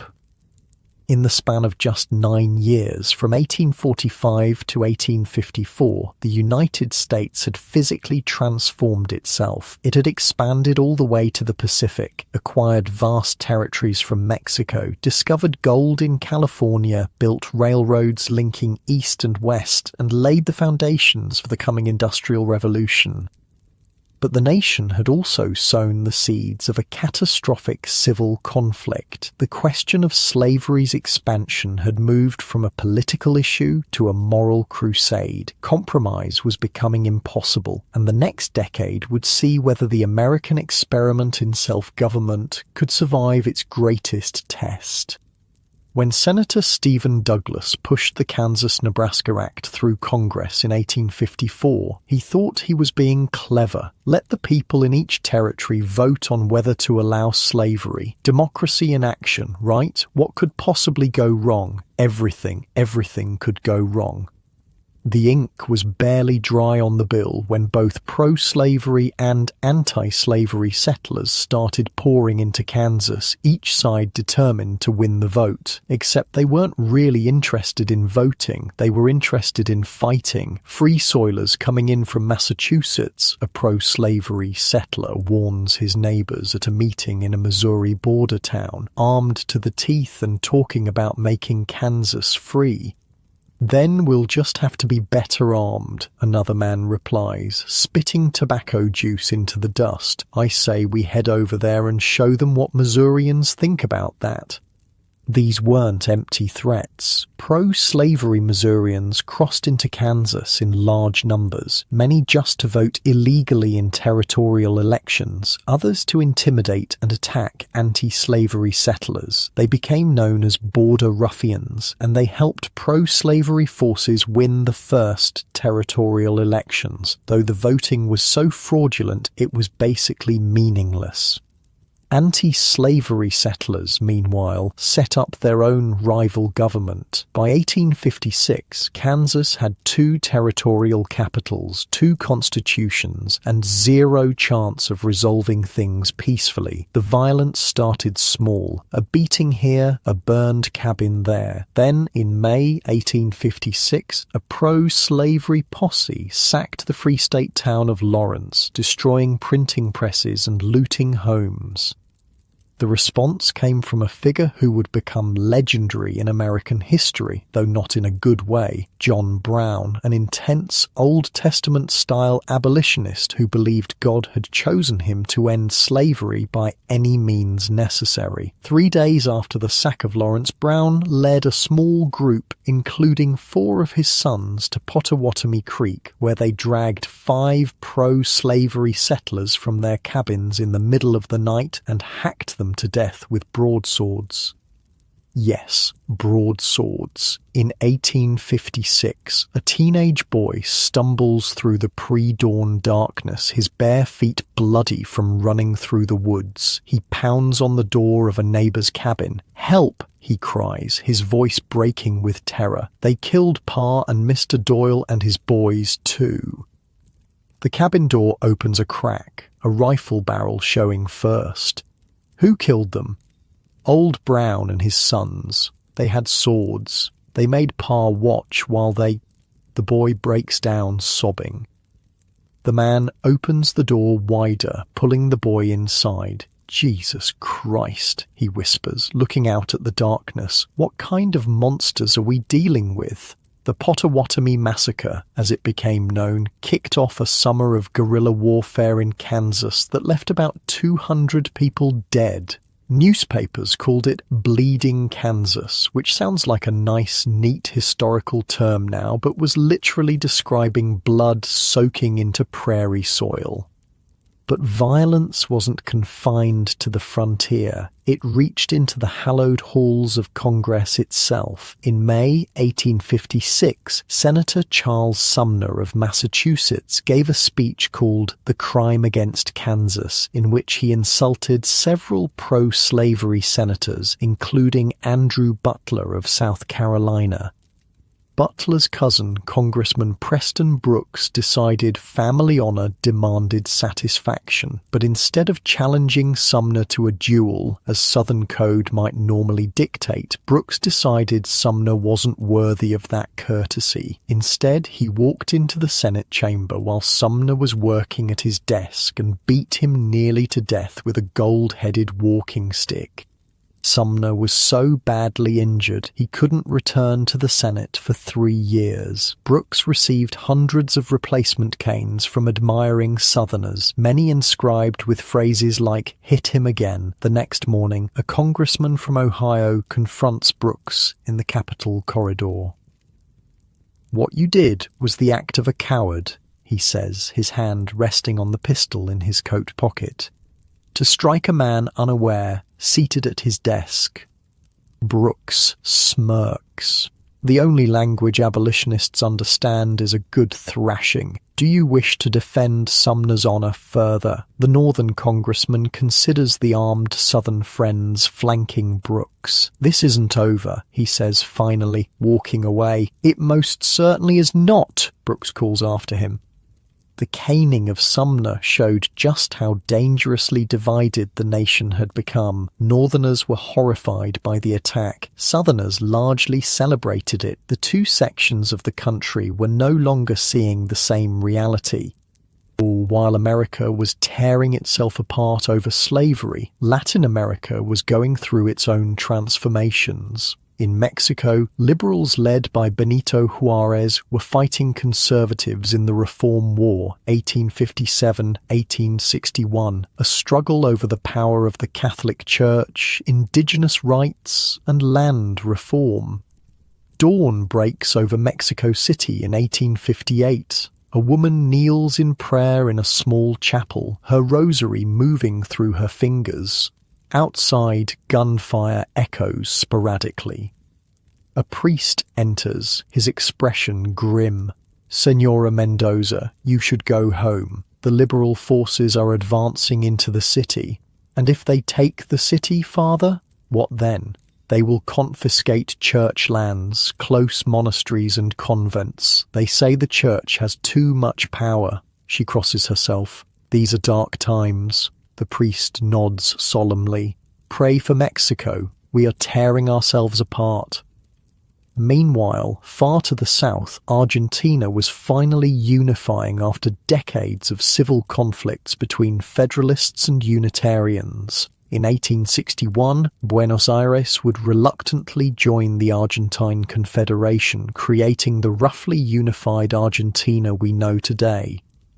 In Brazil, still an empire under Dom Pedro II, coffee was becoming the dominant export, replacing sugar. This shifted economic power from the northeast to the south, particularly São Paulo and Rio de Janeiro provinces. Brazil's economy was still heavily dependent on slavery, though pressure to abolish the institution was growing. Back in the United States, the Supreme Court was about to drop a bombshell that would further inflame the slavery controversy. In March 1857, it issued its ruling in the case of Dred Scott versus Sandford. Dred Scott was an enslaved man who had been taken by his owner to live in Illinois, a free state, and Wisconsin Territory, where slavery was prohibited. After his owner's death, Scott sued for his freedom, arguing that residence on free soil had made him free. The Supreme Court, led by Chief Justice Roger Taney, a Maryland slave owner, ruled that 1. Black people were not citizens and had no right to sue in federal court. 2. Living in free territory didn't make Scott free because the Missouri Compromise was unconstitutional. Congress had no power to prohibit slavery in the territories. 3. Slave owners could take their property anywhere in the United States without losing ownership rights.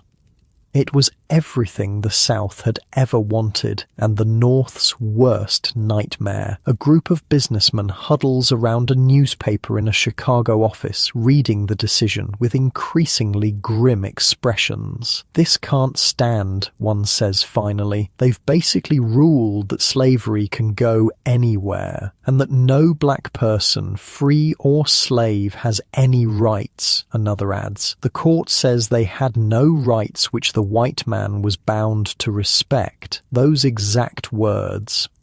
An older man shakes his head. "Gentlemen, we are watching the Constitution being twisted to strangle freedom. The question is what we do about it." The newest political party, the Republicans, knew exactly what to do about it: gain power and curb slavery's expansion. They found their voice in an unlikely figure, Abraham Lincoln, a prairie lawyer from Illinois who had served one unremarkable term in Congress a decade earlier. In 1858, Lincoln challenged Stephen Douglas for his Senate seat. As part of their campaign, they held 7 debates focused largely on slavery. Lincoln didn't advocate immediate abolition, which was still a radical position, but argued that slavery should be put on a course toward eventual extinction by preventing its spread into new territories. During the 6th debate in a town called Quincy, Lincoln stands before a crowd of thousands in the crisp autumn air. "If slavery is not wrong, nothing is wrong," he declares. "I cannot remember when I did not so think and feel." Later, a farmer approaches Lincoln as he comes down from the platform. "You really believe the Negro is equal to the white man?" he asks skeptically. Lincoln regards him thoughtfully. "In the right to eat the bread his own hands have earned, he is the equal of any man, white or black. In other respects, our opinions may differ, but can we not agree that no man is good enough to govern another man without that other's consent?"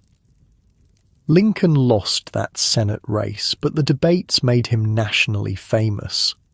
Meanwhile, tensions continued to escalate. In October 1859, John Brown, the same man who had murdered pro-slavery settlers in Kansas, led a raid on the federal arsenal at Harper's Ferry, Virginia, now West Virginia. His plan was to seize weapons and spark a slave uprising across the South.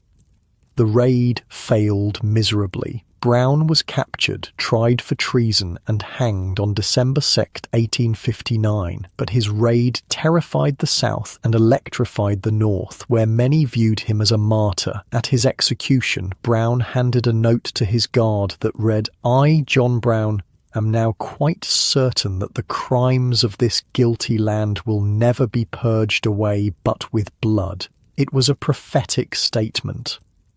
The 1860 presidential election took place in this atmosphere of mutual fear and suspicion. The Democratic Party split into northern and southern wings, each with their own candidate. A new constitutional union party emerged to offer a middle path, and the Republicans nominated Abraham Lincoln, who wasn't even on the ballot in most southern states. Lincoln won with just 40% of the popular vote, but a solid majority in the Electoral College. Before he could even take office, southern states began to secede from the Union. First to go was South Carolina on December 20th, 1860. By February 1861, 6 more had followed: Mississippi, Florida, Alabama, Georgia, Louisiana, and Texas. They formed the Confederate States of America, elected Jefferson Davis as their president, and began seizing federal forts and arsenals within their borders. In Charleston, South Carolina, a crowd gathers outside the newspaper office on the evening of December 20th, waiting for news. A man emerges onto the balcony, waving a document. "The Ordinance of Secession has been signed," he shouts. "South Carolina is a free and independent commonwealth." Cheers erupt from the crowd. Church bells begin to ring across the city. A group of men fire pistols into the air.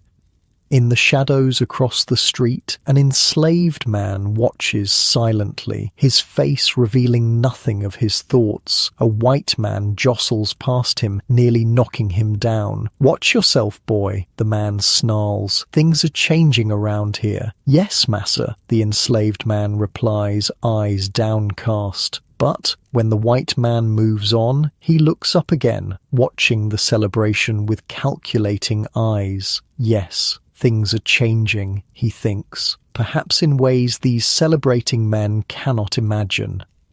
President James Buchanan, a Northern Democrat with Southern sympathies, did virtually nothing to stop secession during his final months in office. He claimed he had no constitutional authority to coerce states back into the Union. By the time Lincoln was inaugurated on March 4, 1861, 7 states had seceded, formed their own government, and seized most federal properties in their territories, except for a few key forts. The most important of these was Fort Sumter in Charleston Harbor, South Carolina. In his inaugural address, Lincoln appealed for patience and peace, but also made it clear he would not accept secession. "We are not enemies, but friends. We must not be enemies. Though passion may have strained, it must not break our bonds of affection." But the bonds were already broken. A month later, Confederate forces opened fire on Fort Sumter, forcing its surrender after a 34-hour bombardment. Lincoln called for 75,000 volunteers to suppress the rebellion. 4 more states seceded rather than contribute troops to fight their southern neighbors: Virginia, Arkansas, Tennessee, and North Carolina. The Civil War had begun. For all the high-minded talk about states' rights and constitutional principles, the everyday reality for most Americans in the 1850s was far more mundane. They were focused on survival, family, and community. Imagine waking up in a small farmhouse in Illinois in 1855. It's still dark, but the roosters are crowing. You're a farm wife, and your day begins before anyone else's. You stir the banked coals in the cook stove, add kindling, and start breakfast for your husband and 5 children. Cornmeal mush. Maybe some salt pork if you're not saving it for winter. Coffee if you can afford it, or chicory if you can't. Your husband comes in from milking the cow, the cold still clinging to his clothes. "Looks like snow coming," he says, hanging his hat by the door. "We've got enough wood chopped, you ask, though you know the answer. Should last through the week. Boys and I will cut more today." The children tumble in, sleep still in their eyes. The oldest, 12, has already fed the chickens. The younger ones crowd around the stove for warmth before sitting at the table. Your day stretches ahead of you. Cooking, cleaning, washing, mending, preserving food, making soap, tending the garden, caring for the children. You'll be lucky to sit down before dark, but farm families were actually a shrinking portion of the population. By 1860, cities were growing rapidly. New York City had over 800,000 people. Philadelphia, Baltimore, Boston, New Orleans, St. Louis, all were becoming major urban centers. Urban life had its own rhythms, especially for the working class. Imagine a tenement apartment in New York's Five Points neighborhood, one of the most notorious slums in America. A family of Irish immigrants, parents and 6 children, share 2 small rooms with another family. Privacy is non-existent. The building has no running water, no toilet. The streets outside are filled with garbage. Disease is constant. The father works as a day labourer when he can find work, which isn't often given the "No Irish Need Apply" signs in most shop windows. The mother takes in washing. The oldest children, even as young as 8, work in factories or sell newspapers on the street corners. Duh! I made 30 cents today, a boy announces proudly, placing the coins in his father's calloused palm. His father's face softens. "Good lad, that'll help with the rent." "Can we have meat tonight?" asks his younger sister hopefully. The mother exchanges a glance with her husband. "Not tonight, love, but Sunday, if we're careful with what we have." While these families, both rural and urban, might debate politics at church or in taverns, most were too consumed with daily survival to participate actively in the great issues of the day. Yet their lives would be profoundly affected by the coming conflict. In the South, white society was sharply divided by class, despite the myth of Southern unity that would later emerge. About 3/4 of white Southerners owned no slaves at all. Of those who did, most owned fewer than 5. The planter elite, those owning 20 or more enslaved people, made up just 3% of the white population, but dominated Southern politics, economics, and culture. Non-slave-owning whites often resented the planter elite, but feared the prospect of freed black people even more. They could be persuaded that their interests aligned with wealthy planters against northern aggressors who threatened the southern way of life. For enslaved black people, who made up about 1/3 of the South's population, the 1850s brought both heightened repression and glimmers of hope. The Fugitive Slave Act made escape more difficult. The Dred Scott decision crushed legal avenues to freedom. But the growing abolitionist movement and the increasingly open conflict over slavery suggested that the peculiar institution might not last forever. On a cotton plantation in Mississippi, an enslaved man named Moses teaches his son to pick cotton in the brutal summer heat. The overseer is at the far end of the field. "Don't look him in the eye," Moses says quietly, nodding toward the overseer. "Don't ever let them think you're challenging them." "Yes, Papa," the boy whispers. "But don't you ever believe you're less than them either," Moses continues, his voice barely audible above the insects buzzing in the cotton plants. "God made us all the same, no matter what they say." The boy nods solemnly, filing this dangerous knowledge away. At sunset, when the workday finally ends, Moses and his son trudge back to the slave quarters. They pass the big house where the planter's family is sitting down to dinner, served by enslaved house servants. The contrast between their lives could not be more stark. But change was coming. The election of Lincoln the secession of southern states, the rhetoric of conflict on both sides, all pointed toward an approaching storm. Few could have predicted just how devastating that storm would be. Not like your peaceful bed right now with no sectional conflicts to worry about, just the gentle sound of history moving inexorably toward its most violent chapter as you drift closer to sleep. When the Civil War began in April 1861, both sides expected a quick, decisive victory. This war will be over by Christmas, people said confidently, North and South. They were spectacularly wrong. Instead, America stumbled into the first truly modern industrialized war, and it was a goddamn nightmare. By the time it ended 4 years later, over 750,000 soldiers were dead, along with an unknown number of civilians. That's more American military deaths than all other US wars combined, from the Revolution through Korea. On a hot July day in 1861, well-dressed civilians from Washington, D.C. ride out in carriages to watch the first major battle at Bull Run, or Manassas as the Southerners called it. They bring picnic baskets and opera glasses, expecting to see a glorious spectacle and quick Union victory. I told Henry we simply must witness history being made, a woman in a fashionable bonnet tells her companion as their carriage bumps along the road to Manassas. Though I do hope we're not too late. The papers say our boys will make quick work of these rebels. By sunset, these same spectators are fleeing in terror as defeated Union troops stream back toward Washington in disarray. My God, they're running, a congressman exclaims, standing up in his carriage for a better view. Our army is actually running away. A shell explodes nearby, sending his horses into a panic. The carriage overturns, throwing its occupants into the dusty road, now clogged with retreating soldiers, abandoned equipment, and terrified civilians. The rebels are coming, someone shouts, and the crowd surges in renewed panic.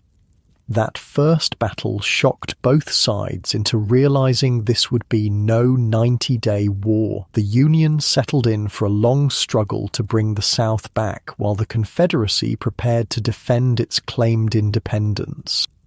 Militarily, the war unfolded in two main theaters. In the Eastern Theater, centered on Virginia, Robert E. Lee's Confederate Army of Northern Virginia repeatedly thwarted Union attempts to capture Richmond, the Confederate capital. In the Western Theater, Union forces under Ulysses S. Grant gradually secured control of the Mississippi River, splitting the Confederacy in two.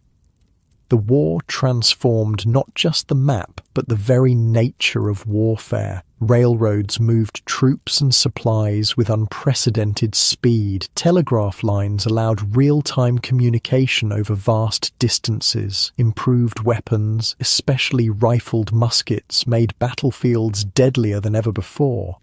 And the scale was enormous. Armies of over 100,000 men clashing in campaigns that stretched across hundreds of miles. For soldiers, the experience was simultaneously boring and terrifying. They spent most of their time marching, digging, and waiting. Disease killed far more men than bullets. Dysentery, typhoid fever, and pneumonia ravaged both armies. A Union soldier sits in a muddy camp near Fredericksburg, writing by candlelight in a small notebook. "Third day of rain," he scribbles. "Dysentery still bad. Jackson died last night. We buried him this morning, the 10th man from our company this month, and we haven't even seen the Rebs yet." He pauses, listening to the coughing from nearby tents, wondering how many more will be gone by morning. "Ma always said I'd die of stubbornness," he continues writing, a grim smile crossing his face. "Looks like I'll prove her wrong and die of the shits instead." The battles themselves were scenes of industrial slaughter. At Antietam in September 1862, nearly 23,000 men were killed or wounded in a single day, still the bloodiest day in American history. At Gettysburg in July 1863, the three-day battle left over 50,000 casualties. Imagine the aftermath of Gettysburg. The summer heat has accelerated decomposition of thousands of corpses. The stench can be smelled from miles away. Swarms of flies blacken the air. Hastily dug mass graves dot the landscape, many with hands or feet still protruding from the earth. "I thought I knew what hell was," a local farmer tells a reporter surveying the aftermath. "I was wrong. Hell is here, in Pennsylvania." A surgeon, his sleeves stiff with dried blood after 3 days of non-stop amputations, lights a cigarette with trembling hands. "We've run out of chloroform," he says flatly, "and clean bandages and fresh water, but the wounded keep coming." The Civil War wasn't just fought on famous battlefields, it reached into every aspect of American life. The Union blockaded southern ports, crippling the Confederate economy. Guerrilla warfare raged in Missouri and Kansas. Freed and escaped slaves joined the Union Army in growing numbers after the Emancipation Proclamation in 1863. Speaking of which, let's talk about that Emancipation Proclamation. It's one of the most misunderstood documents in American history. Here's what it didn't do: immediately free all slaves everywhere in America. In fact, it technically didn't free any slaves in areas under Union control, including the border states that remained in the Union. What it did do was declare that all enslaved people in areas still in rebellion, i.e. the Confederacy, shall be thenceforward and forever free. Since those areas weren't under Union control, the immediate practical effect was limited, but it fundamentally changed the character of the war, making the abolition of slavery an explicit Union war aim, and it opened the door for black men to join the Union Army. By war's end, about 180,000 black men had served in the Union forces, making up nearly 10% of the Union Army. They fought with distinction, despite receiving lower pay than white soldiers initially, and facing the risk of execution or enslavement if captured by Confederate forces. "They say we won't fight," a black sergeant tells his company before their assault on Fort Wagner in South Carolina, "that we ain't men enough. Today we prove them wrong. Today we fight not just for ourselves, but for all our brothers and sisters still in chains." Half his company would die in the assault, including the sergeant himself, shot through the heart while carrying the fallen American flag forward. While America tore itself apart, events elsewhere in the hemisphere continued to unfold. The most dramatic was happening in Mexico, where a new foreign intervention was underway. In 1861, Mexico, under President Benito Juárez, suspended payment on its foreign debts due to financial crisis.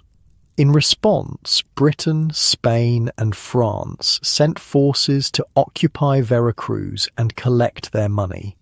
Britain and Spain soon withdrew after negotiations, but France, under Emperor Napoleon III, saw an opportunity. Napoleon III had ambitions to establish a French empire in the Americas. With the United States distracted by civil war, he invaded Mexico, captured Mexico City, and installed Austrian Archduke Maximilian as Emperor of Mexico in 1864. Maximilian wasn't actually a bad guy. He was liberal for his time, genuinely wanted to help Mexico, and even offered Juárez a position in his government. Juárez refused. But he was still a foreign puppet imposed by military force, and Mexicans weren't having it. "What is your opinion of our new emperor?" a merchant asks a farmer at a market outside Mexico City. The farmer looks around carefully before responding in a low voice. "He is like the finest imported suit placed on a corpse. No matter how beautiful the garment, it cannot bring the dead to life." "And Mexico is the corpse?" A country ruled by foreigners against its will is not truly alive, amigo. Juarez and his Republican forces continued to resist, fighting a guerrilla campaign against the French. The United States, once the Civil War ended, began supplying Juarez with weapons and issuing stern warnings to the French.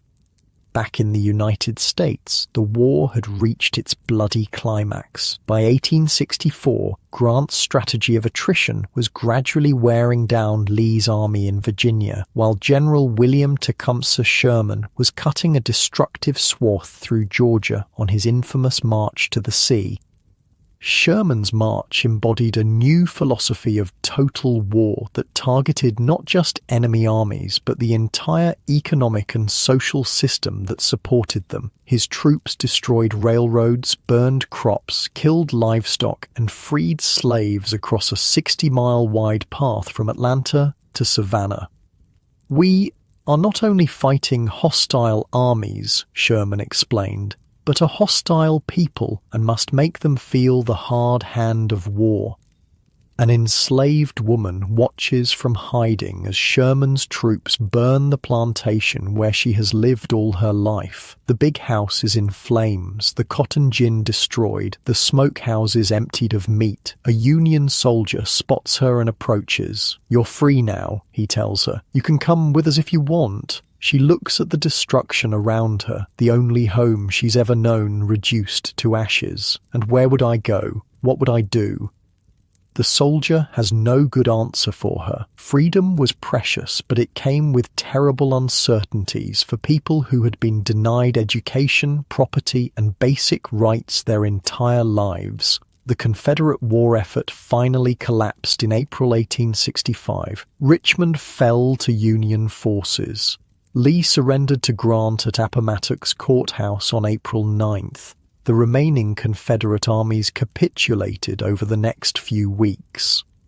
Just as the nation began to process its hard-won peace, tragedy struck. On April 14, 1865, President Lincoln was assassinated by John Wilkes Booth while attending a play at Ford's Theatre in Washington. Lincoln died the next morning, making Andrew Johnson, his vice president, the new president. Johnson, a Southern Democrat who had remained loyal to the Union, had none of Lincoln's moral compass or political skill. He would prove disastrously inadequate to the monumental task of Reconstruction.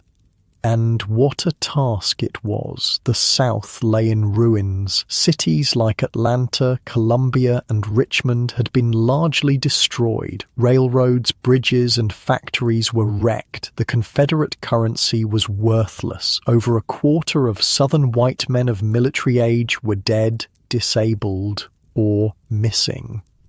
And 4 million formerly enslaved people were now free but with no land, no education, few legal protections, and surrounded by a defeated white population that largely resented their liberation. "Freedom is what?" an elderly black man asks a Union officer distributing Emancipation Proclamation notices in rural Mississippi. "It means you're not property anymore," the officer explains. "You can't be bought or sold. You can move freely, work for wages, marry legally." The old man considers this. "And the land? We get land?" "No, I'm afraid not. The government isn't confiscating or redistributing land. So we're free to work for the same massa who owned us yesterday on the same land just for wages now." "That's essentially correct, yes." The old man shakes his head. "Don't seem like much of a freedom to me." This exchange gets at one of the core failures of Reconstruction, the failure to provide an economic foundation for black freedom through land distribution. There was briefly hope with Special Field Order No. 15, which set aside confiscated coastal land from South Carolina to Florida for freed people in 40-acre plots. By June 1865, around 40,000 freed people had settled on these lands. But after Lincoln's assassination, President Johnson ordered almost all the land returned to its former white owners, forcing black families to leave land they had already begun cultivating.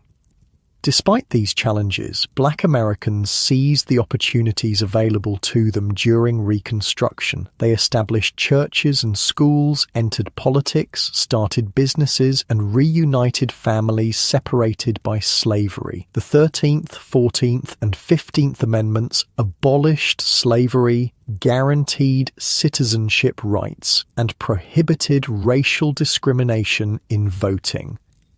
For a brief, imperfect moment, multiracial democracy flowered in the South. Over 1,500 black men held public office during Reconstruction, including 16 congressmen and 2 senators. Southern state legislatures, now including black representatives, passed progressive legislation, establishing public education, expanding women's rights, and investing in public infrastructure.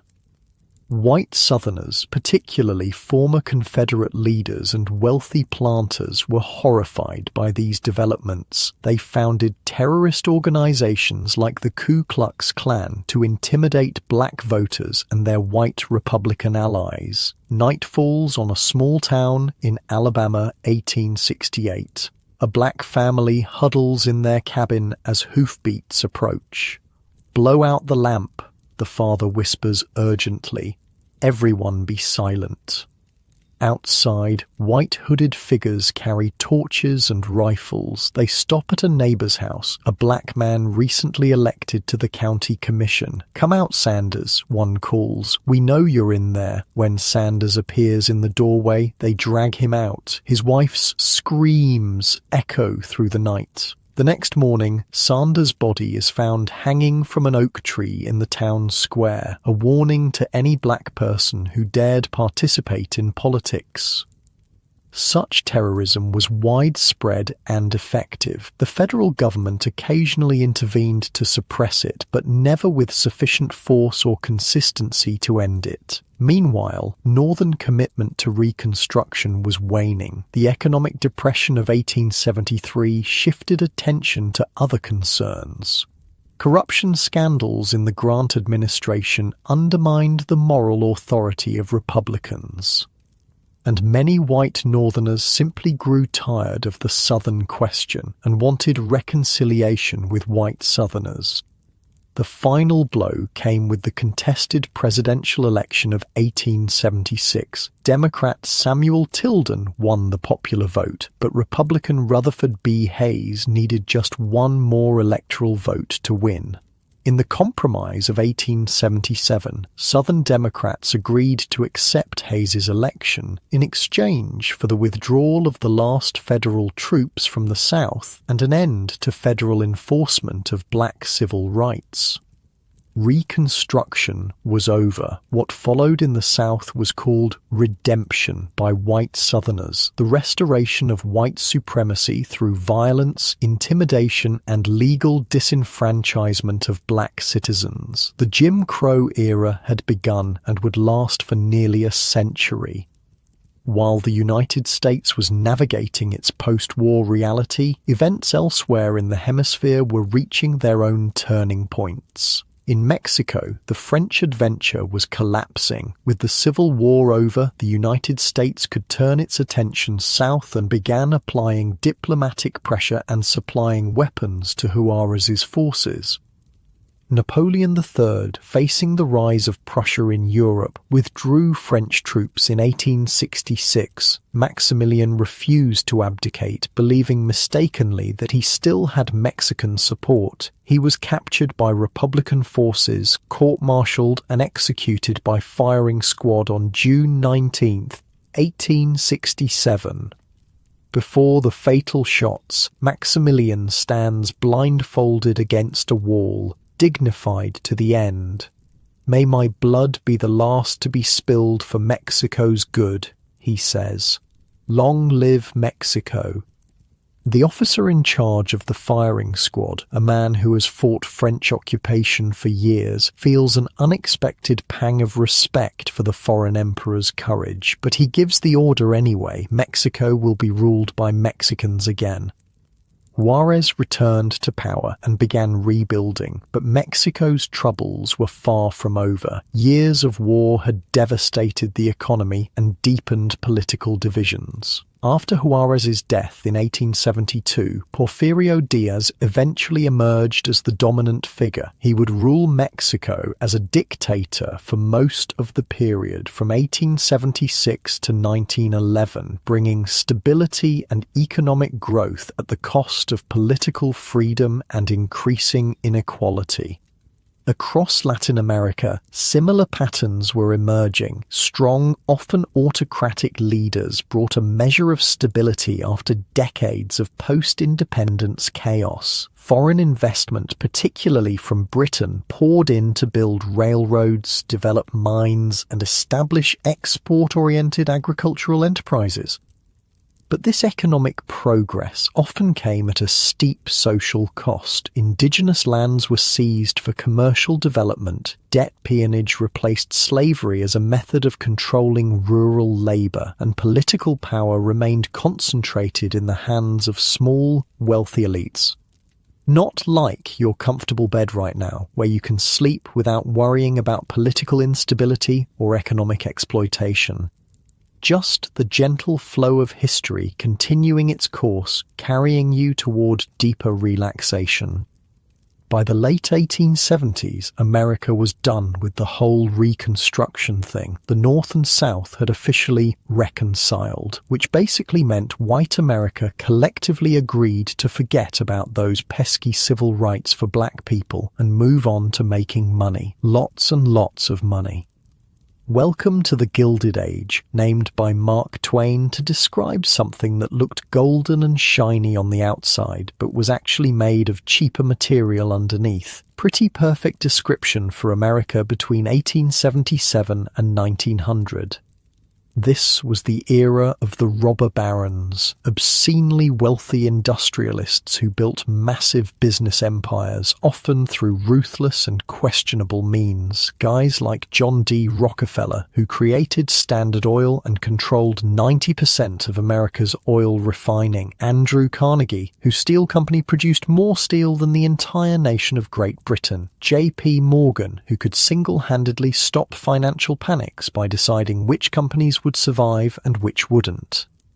Do you know what Morgan did yesterday? A Wall Street broker whispers to his colleague over lunch at Delmonico's in New York, called all the top bankers to his library, locked the doors, and wouldn't let them leave until they agreed to his plan to save the financial markets. His friend looks skeptical. One man shouldn't have that kind of power. One man does have that kind of power, and he's not even an elected official. The wealth these men accumulated was staggering, especially compared to their workers. When Carnegie sold his company to J.P. Morgan in 1901, he personally received $480 million, equivalent to about $15 billion today. Meanwhile, the average industrial worker made $500 a year, working 60-hour weeks in dangerous conditions. This enormous wealth gap bred labour unrest. Workers began organising into unions, demanding better wages, shorter hours, and safer conditions. The response from companies was often brutal. The most notorious clash came in 1892 at Carnegie's Homestead Steel Works near Pittsburgh. When workers struck over wage cuts, the company sent in 300 Pinkerton detectives, basically a private mercenary army, to break the strike. A gun battle broke out, leaving 16 people dead. The governor of Pennsylvania then sent in the state militia to protect strikebreakers, crushing the union. Picture this. Dawn at the Homestead Mill. Striking workers and their families have set up a tent city outside the gates. Suddenly, someone spots barges coming up the Monongahela River. Pinkertons, a lookout shouts. They're bringing in Pinkertons. Men grab rifles and pistols. Women hustle children to safety. As the barges dock, a shot rings out, though no one later could say from which side. Within minutes, it's a full-scale battle. A steel worker crouches behind a pile of scrap metal, reloading his hunting rifle. Next to him, a man takes a bullet to the throat and collapses, gurgling blood. "Jesus Christ," the steel worker whispers. "We just wanted fair wages." This conflict between capital and labor would define much of American society for decades. But while these dramatic events made headlines, the bigger story was the sheer pace of industrial growth. Between 1870 and 1900, America's rail network grew from 53,000 to 193,000 miles. Coal production increased from 33 million to 270 million tons. Steel production exploded from 77,000 to 11.4 million tons. The nation overtook Britain as the world's leading industrial power. All this industrial might needed raw materials and markets, which fueled westward expansion. Native Americans, who had survived centuries of European settlement, now faced their final catastrophic defeats. On June 25, 1876, Lieutenant Colonel George Armstrong Custer led 267 men of the 7th Cavalry into battle against thousands of Lakota and Cheyenne warriors at Little Bighorn in Montana. The native forces, led by chiefs like Sitting Bull and Crazy Horse, wiped out Custer and his men in what became known as Custer's Last Stand. It was a stunning victory for the Native Coalition, and their last major one. The US government doubled down on its efforts to subdue the Plains tribes, pursuing relentless campaigns through the late 1870s. The buffalo herds, essential to Plains Indian culture and survival, were deliberately exterminated, going from millions to just a few hundred by the 1880s. "Look," a Lakota elder tells his grandson as they stand on a ridge overlooking the prairie. "What do you see?" The boy squints into the distance. "Nothing, grandfather." Exactly. 10 winters ago, the buffalo covered these plains like a black blanket. You could not see the ground between them. Now, he gestures at the empty landscape. This is how they defeat us, not with guns alone, but by destroying what sustains us. The final act of this tragedy came on December 29, 1890, at Wounded Knee Creek in South Dakota. The 7th Cavalry, Custer's old regiment, surrounded a band of freezing, starving Lakota. During the process of disarming them, a shot was fired. The soldiers opened up with rifles and even Hotchkiss guns, killing at least 150 Lakota, mostly women and children. A blizzard swept in after the massacre. When it cleared days later, photographers captured images of the frozen bodies being collected for burial in a mass grave, a grim coda to 4 centuries of conflict between Native Americans and European settlers. By 1890, the US Census Bureau declared the frontier officially closed. There were no longer large areas of unsettled land. The continent-spanning nation that had begun as 13 colonies hugging the Atlantic coast was now filled in from sea to shining sea. Well, filled in if you didn't count the many Native American reservations which were being steadily whittled down as valuable resources were discovered on them. The Dawes Act of 1887 tried to force Native Americans to assimilate by breaking up reservation lands into individual plots and selling the surplus to white settlers. Over the next 50 years, Native Americans would lose about 2/3 of their remaining lands.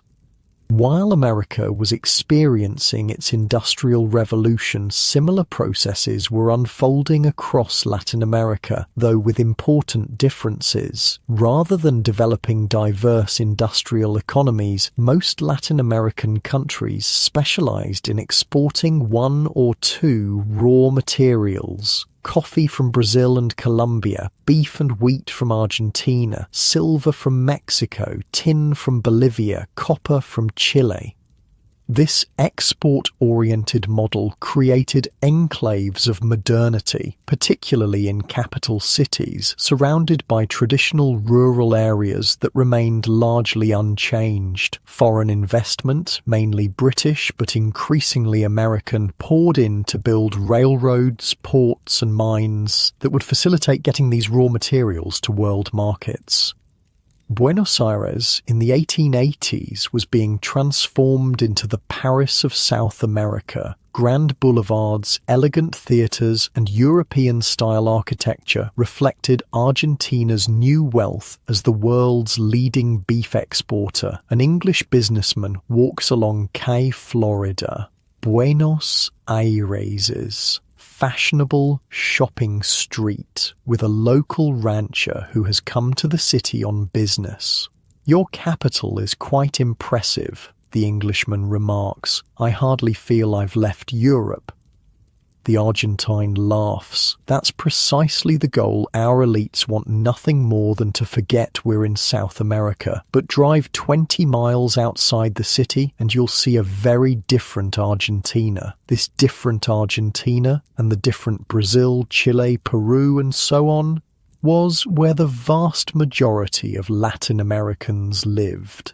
Indigenous peasants, former slaves and their descendants, and mixed-race workers provided the labour that generated wealth but received few of its benefits. In Brazil, slavery was finally abolished in 1888, the last country in the Americas to do so. The following year, the Brazilian Empire fell, replaced by a republic dominated by coffee planters and urban professionals. For the 4 million formerly enslaved people, however, freedom brought little immediate improvement in living conditions. No land was distributed, no compensation provided, no meaningful political rights granted. Dawn breaks over a coffee plantation in São Paulo province. Former slaves, now working as poorly paid labourers, move through the rows of coffee plants just as they did before emancipation. An older man straightens his aching back and wipes sweat from his brow. "Freedom, they called it," he mutters to his son working beside him. "Feels the same as before, just with a few centavos at the end of the week." "At least they can't sell mama away from us now," his son points out, "or whip us legally." The old man nods slowly. "Small mercies, I suppose, but a piece of land of our own, that would have been real freedom." Throughout Latin America, modernization reinforced existing inequalities rather than disrupting them. The export boom enriched a small elite with connections to foreign capital, while indigenous communities often lost lands to expanding commercial agriculture and mining operations. In Mexico, the long dictatorship of Porfirio Diaz, 1876 to 1911, brought stability and economic growth after decades of chaos. Foreign investment poured in, railroads expanded, and exports boomed. But this progress came at a steep social cost. Communal indigenous lands were declared vacant and sold to wealthy hacienda owners and foreign companies. Debt peonage, a form of labour control just shy of slavery, kept rural workers tied to haciendas, and political dissent was ruthlessly suppressed. Order and progress was Diaz's slogan, and he definitely delivered the order part. Critics joked darkly, for the rich, progress, for the poor, order. Back in the United States, the late 19th century saw massive waves of immigration, primarily from southern and eastern Europe. Between 1880 and 1920, more than 20 million immigrants arrived in America. They provided the labor that fueled industrial growth but faced discrimination and difficult conditions. Imagine Ellis Island in New York Harbor, 1890. A steamship from Naples has just arrived. Hundreds of Italian immigrants crowd the processing center, exhausted after their transatlantic journey in steerage. A young woman clutches her 2 small children, trying to keep them quiet as they wait in the seemingly endless line. Her husband had come to America 3 years earlier and finally saved enough for their passage. "Name?" the immigration officer asks when they finally reach the desk. "Lucia Esposito," she replies in halting English practiced during the journey. "Age? 26 years. Occupation?" She hesitates, not understanding. "Work? Job?" The officer tries, impatient with the language barrier. "Sata. Sew clothes," she manages. The officer stamps her papers. "Next." Within hours, they're in a tenement apartment in Manhattan's Lower East Side. One room shared with another family, no running water, a toilet in the hallway shared by 20 people. But it's America, where her husband says opportunities exist that would be impossible in the impoverished Italian South. These immigrants clustered in urban ethnic enclaves, Little Italy's Polish neighborhoods, Jewish quarters. They took the hardest, lowest-paying jobs, saved carefully, and gradually worked toward a better life for their children. But they also faced nativist hostility, discrimination, and exploitation.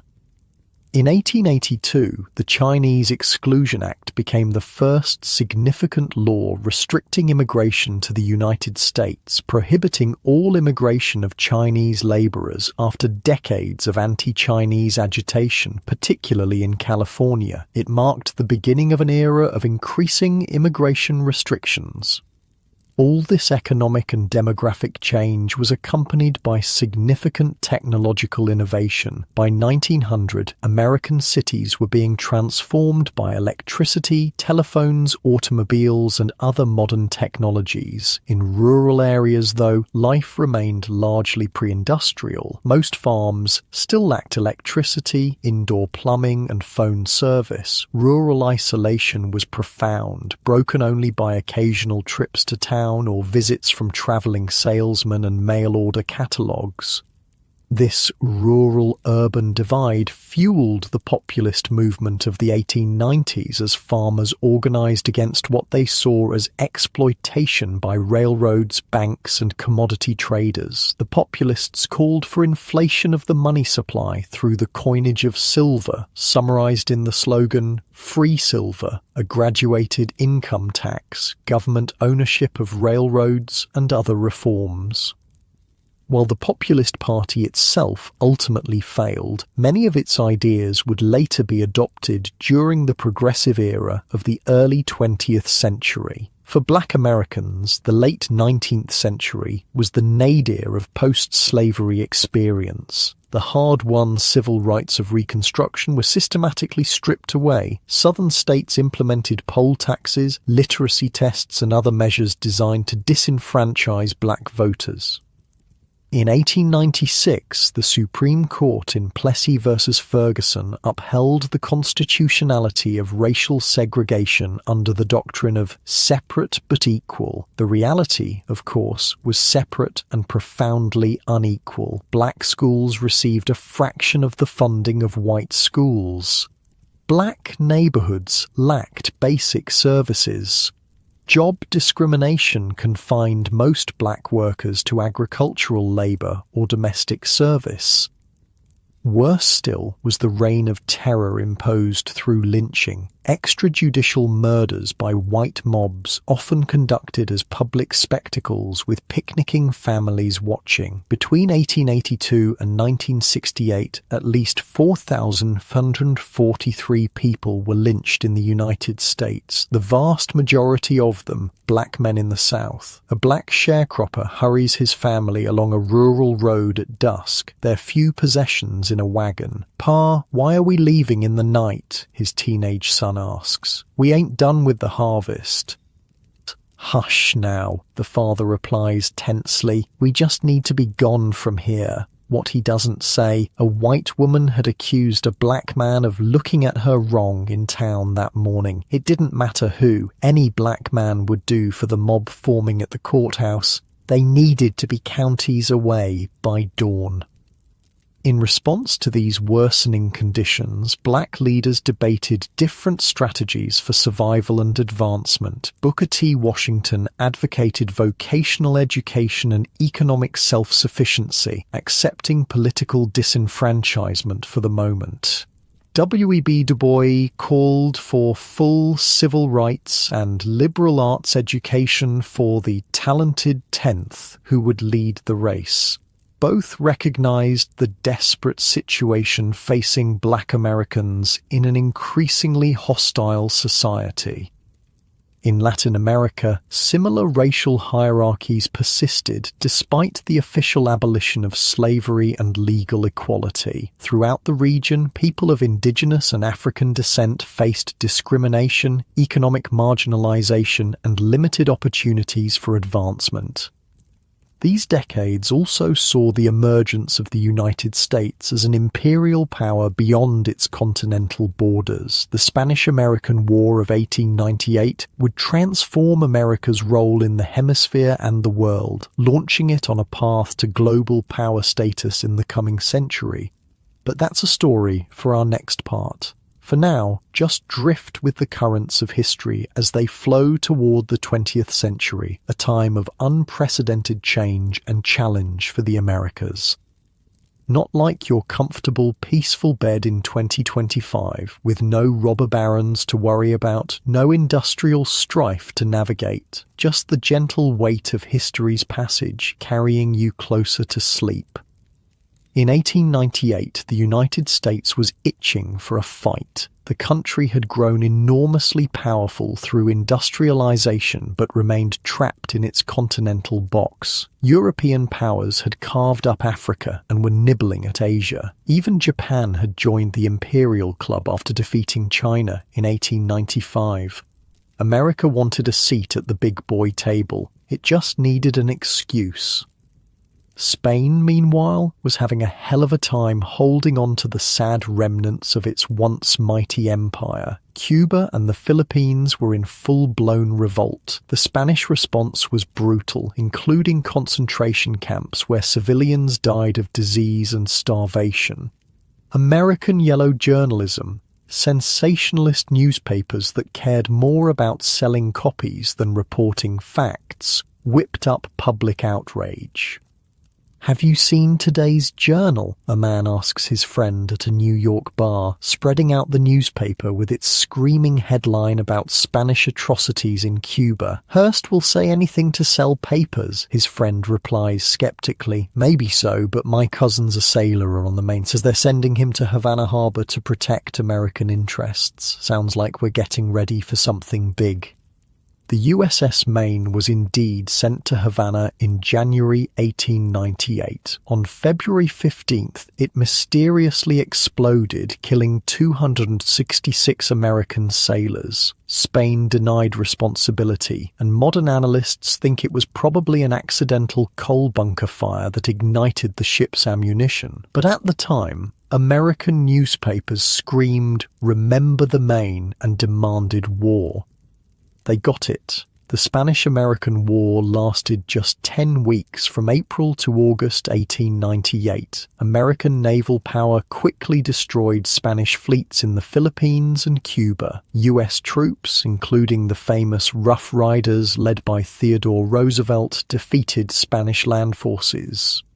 In the peace treaty, Spain ceded the Philippines, Guam, and Puerto Rico to the United States and granted Cuba independence under US supervision. Just like that, America became a colonial power with overseas territories. The Filipinos, who had been fighting for independence from Spain, were not thrilled to be handed over to a new imperial master. They quickly turned their guns on the Americans, leading to a brutal 3-year conflict that killed at least 200,000 Filipino civilians and 4,200 American soldiers. US troops employed tactics including torture, concentration camps, and burning villages, the same methods Americans had recently condemned Spain for using.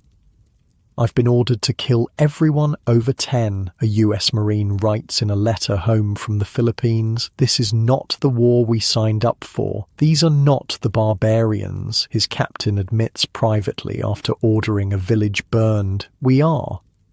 Cuba gained nominal independence in 1902 but remained an American protectorate. The Platt Amendment, forced into Cuba's constitution, gave the US the right to intervene militarily whenever it deemed necessary and established a permanent naval base at Guantanamo Bay. "What's the difference between Spanish colonialism and American protection?" a Cuban farmer asks his neighbor as they watch US troops patrol their village. "The Americans have better guns and speak a different language," the neighbor replies. "The rest feels about the same. The Spanish-American War marked America's emergence as a global power. Theodore Roosevelt, who became president in 1901 after William McKinley's assassination, embraced this new role enthusiastically. He summarized his approach to Latin America with a famous quote, "Speak softly and carry a big stick." The big stick was used repeatedly. When Colombia refused to accept America's terms for building a canal across Panama, Roosevelt supported a Panamanian revolution in 1903. The new Republic of Panama, utterly dependent on US protection, immediately granted the canal rights America wanted. A Panamanian revolutionary leader meets with his American backers in a discreet Panama City residence. "What guarantee do we have of American support?" he asks. The American agent smiles thinly. "The USS Nashville will be in the harbor tomorrow. Colombian troops won't be allowed to cross the isthmus to stop the revolution. Is that guarantee enough?" The Panamanian hesitates. "And after independence, what will America want in return?" "Only a small strip of land through the center of your country, permanently, under complete American control. That's a high price for freedom. Take it or leave it." The Panama Canal, completed in 1914, was an engineering marvel that transformed global shipping and secured American strategic dominance in the hemisphere. It also symbolized the new relationship between the United States and Latin America, one of profound inequality.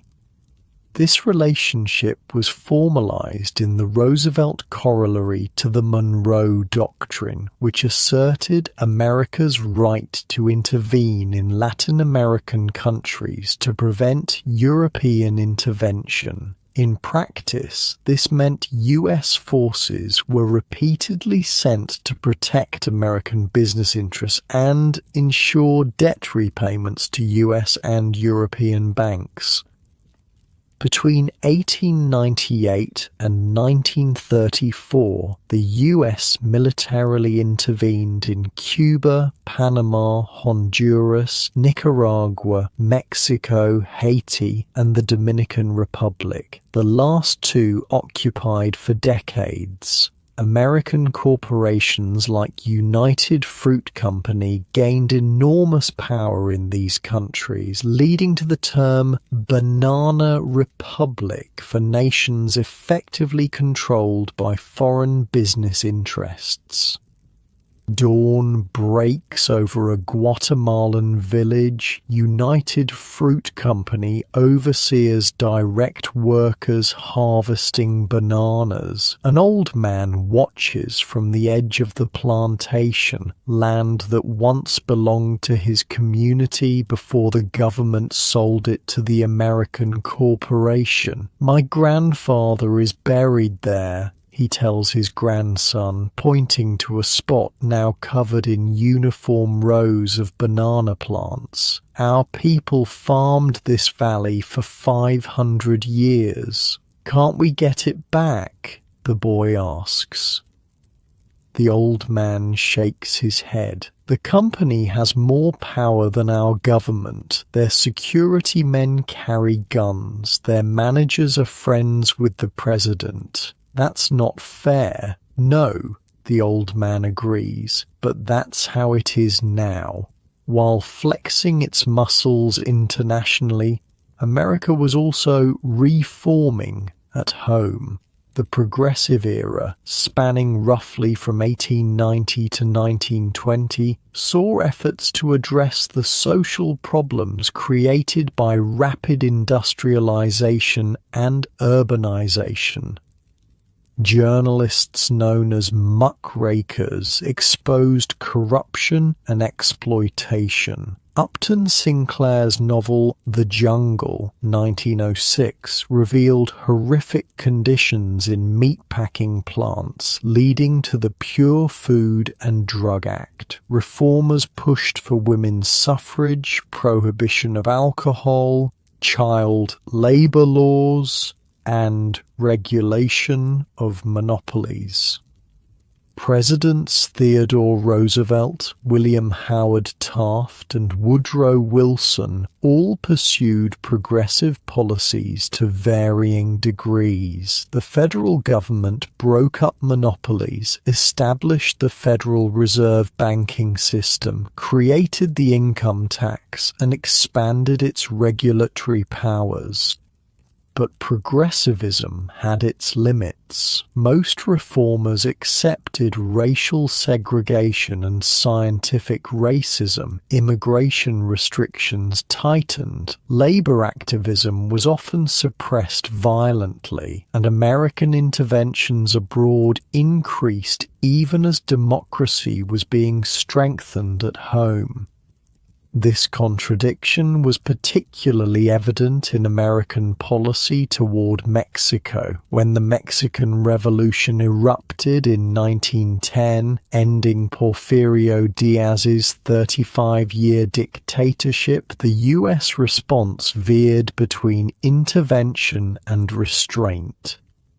The Mexican Revolution began as a political movement against Diaz's authoritarianism, but evolved into a complex social revolution with multiple factions. Francisco Madero, a moderate reformer, overthrew Diaz in 1911, but was himself overthrown and murdered by General Victoriano Huerta in 1913.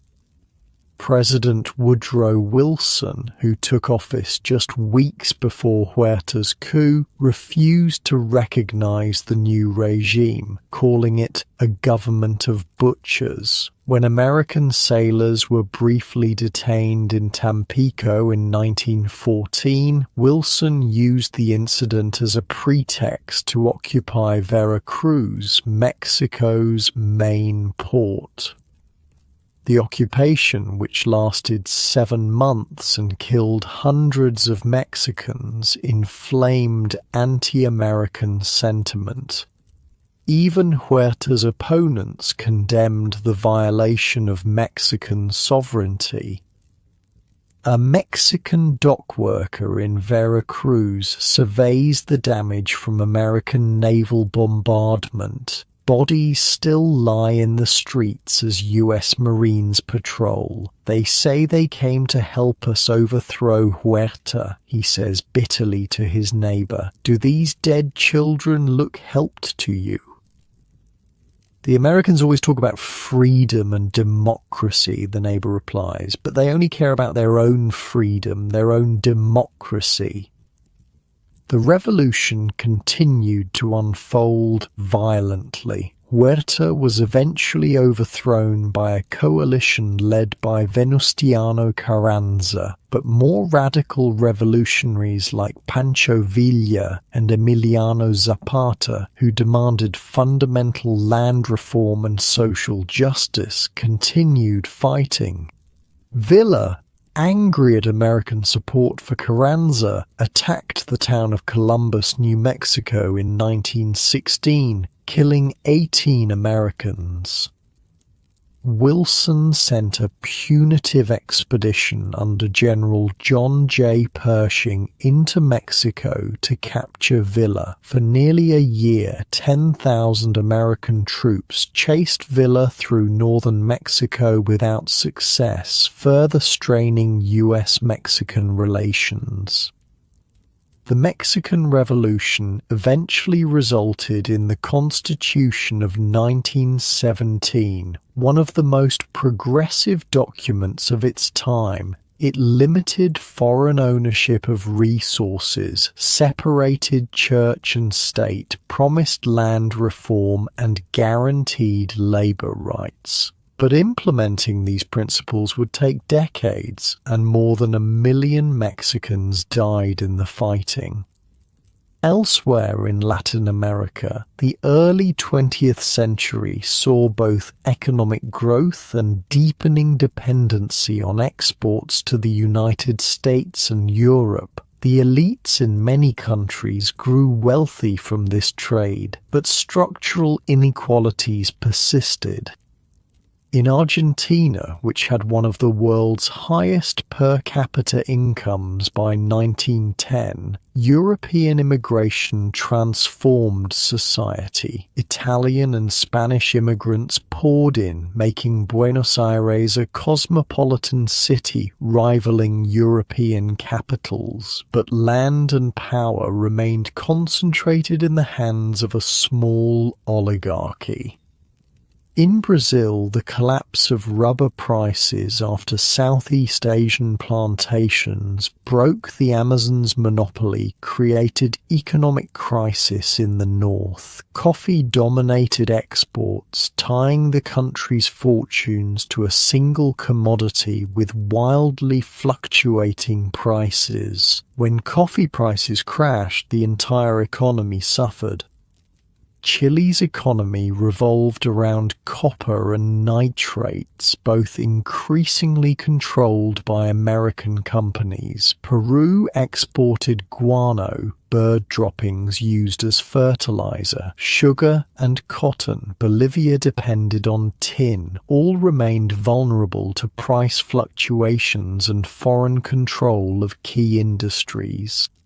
Indigenous peoples throughout the Americas remained marginalized, their lands taken for export agriculture or resource extraction, their labor exploited, their cultures denigrated. In the United States, Native Americans had been confined to reservations where poverty and disease were rampant. In 1924, all Native Americans would finally be granted U.S. citizenship, a right denied to the original inhabitants of the continent until nearly 150 years after the country's founding. But by then, their populations had been decimated, their lands taken, and their traditional ways of life largely destroyed. A similar process unfolded throughout Latin America, though with significant regional variations. In countries with large indigenous populations like Mexico, Guatemala, Peru, and Bolivia, indigenous peoples remained a substantial part of the population but faced systematic discrimination and exploitation. Sunset falls over a Quechua village high in the Peruvian Andes. An elder tells stories to children gathered around a small fire. Before the Spanish came, he says in Quechua, our ancestors ruled a great empire. The roads you see on the mountainsides, the terraced fields that feed us, they built these things. Remember this when the teachers in the government school tell you we are backward.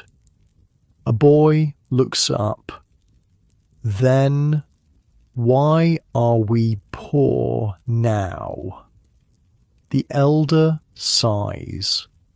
Because others took our land, our gold, our labor. Because they made us ashamed of our language and our gods. But we are still here. We endure. This resilience in the face of conquest, exploitation, and marginalization characterized indigenous experiences throughout the Americas. Despite centuries of attempts to eradicate them, indigenous peoples survived and preserved elements of their cultures and identities.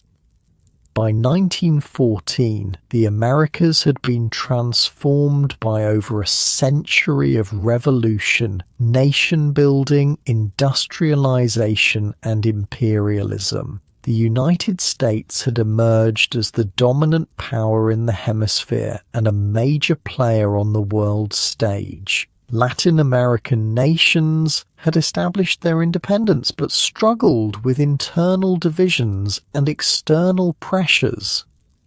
Then came the guns of August. World War I erupted in Europe, initially drawing little attention in the Americas, but the conflict would eventually pull the United States into its first major European war and transform global politics in ways that would profoundly affect the Western Hemisphere. The US entered the war in 1917 after German submarine warfare threatened American shipping, and a telegram was intercepted in which Germany proposed an alliance with Mexico against the United States. The war accelerated American industrial growth and strengthened its financial position relative to the European powers.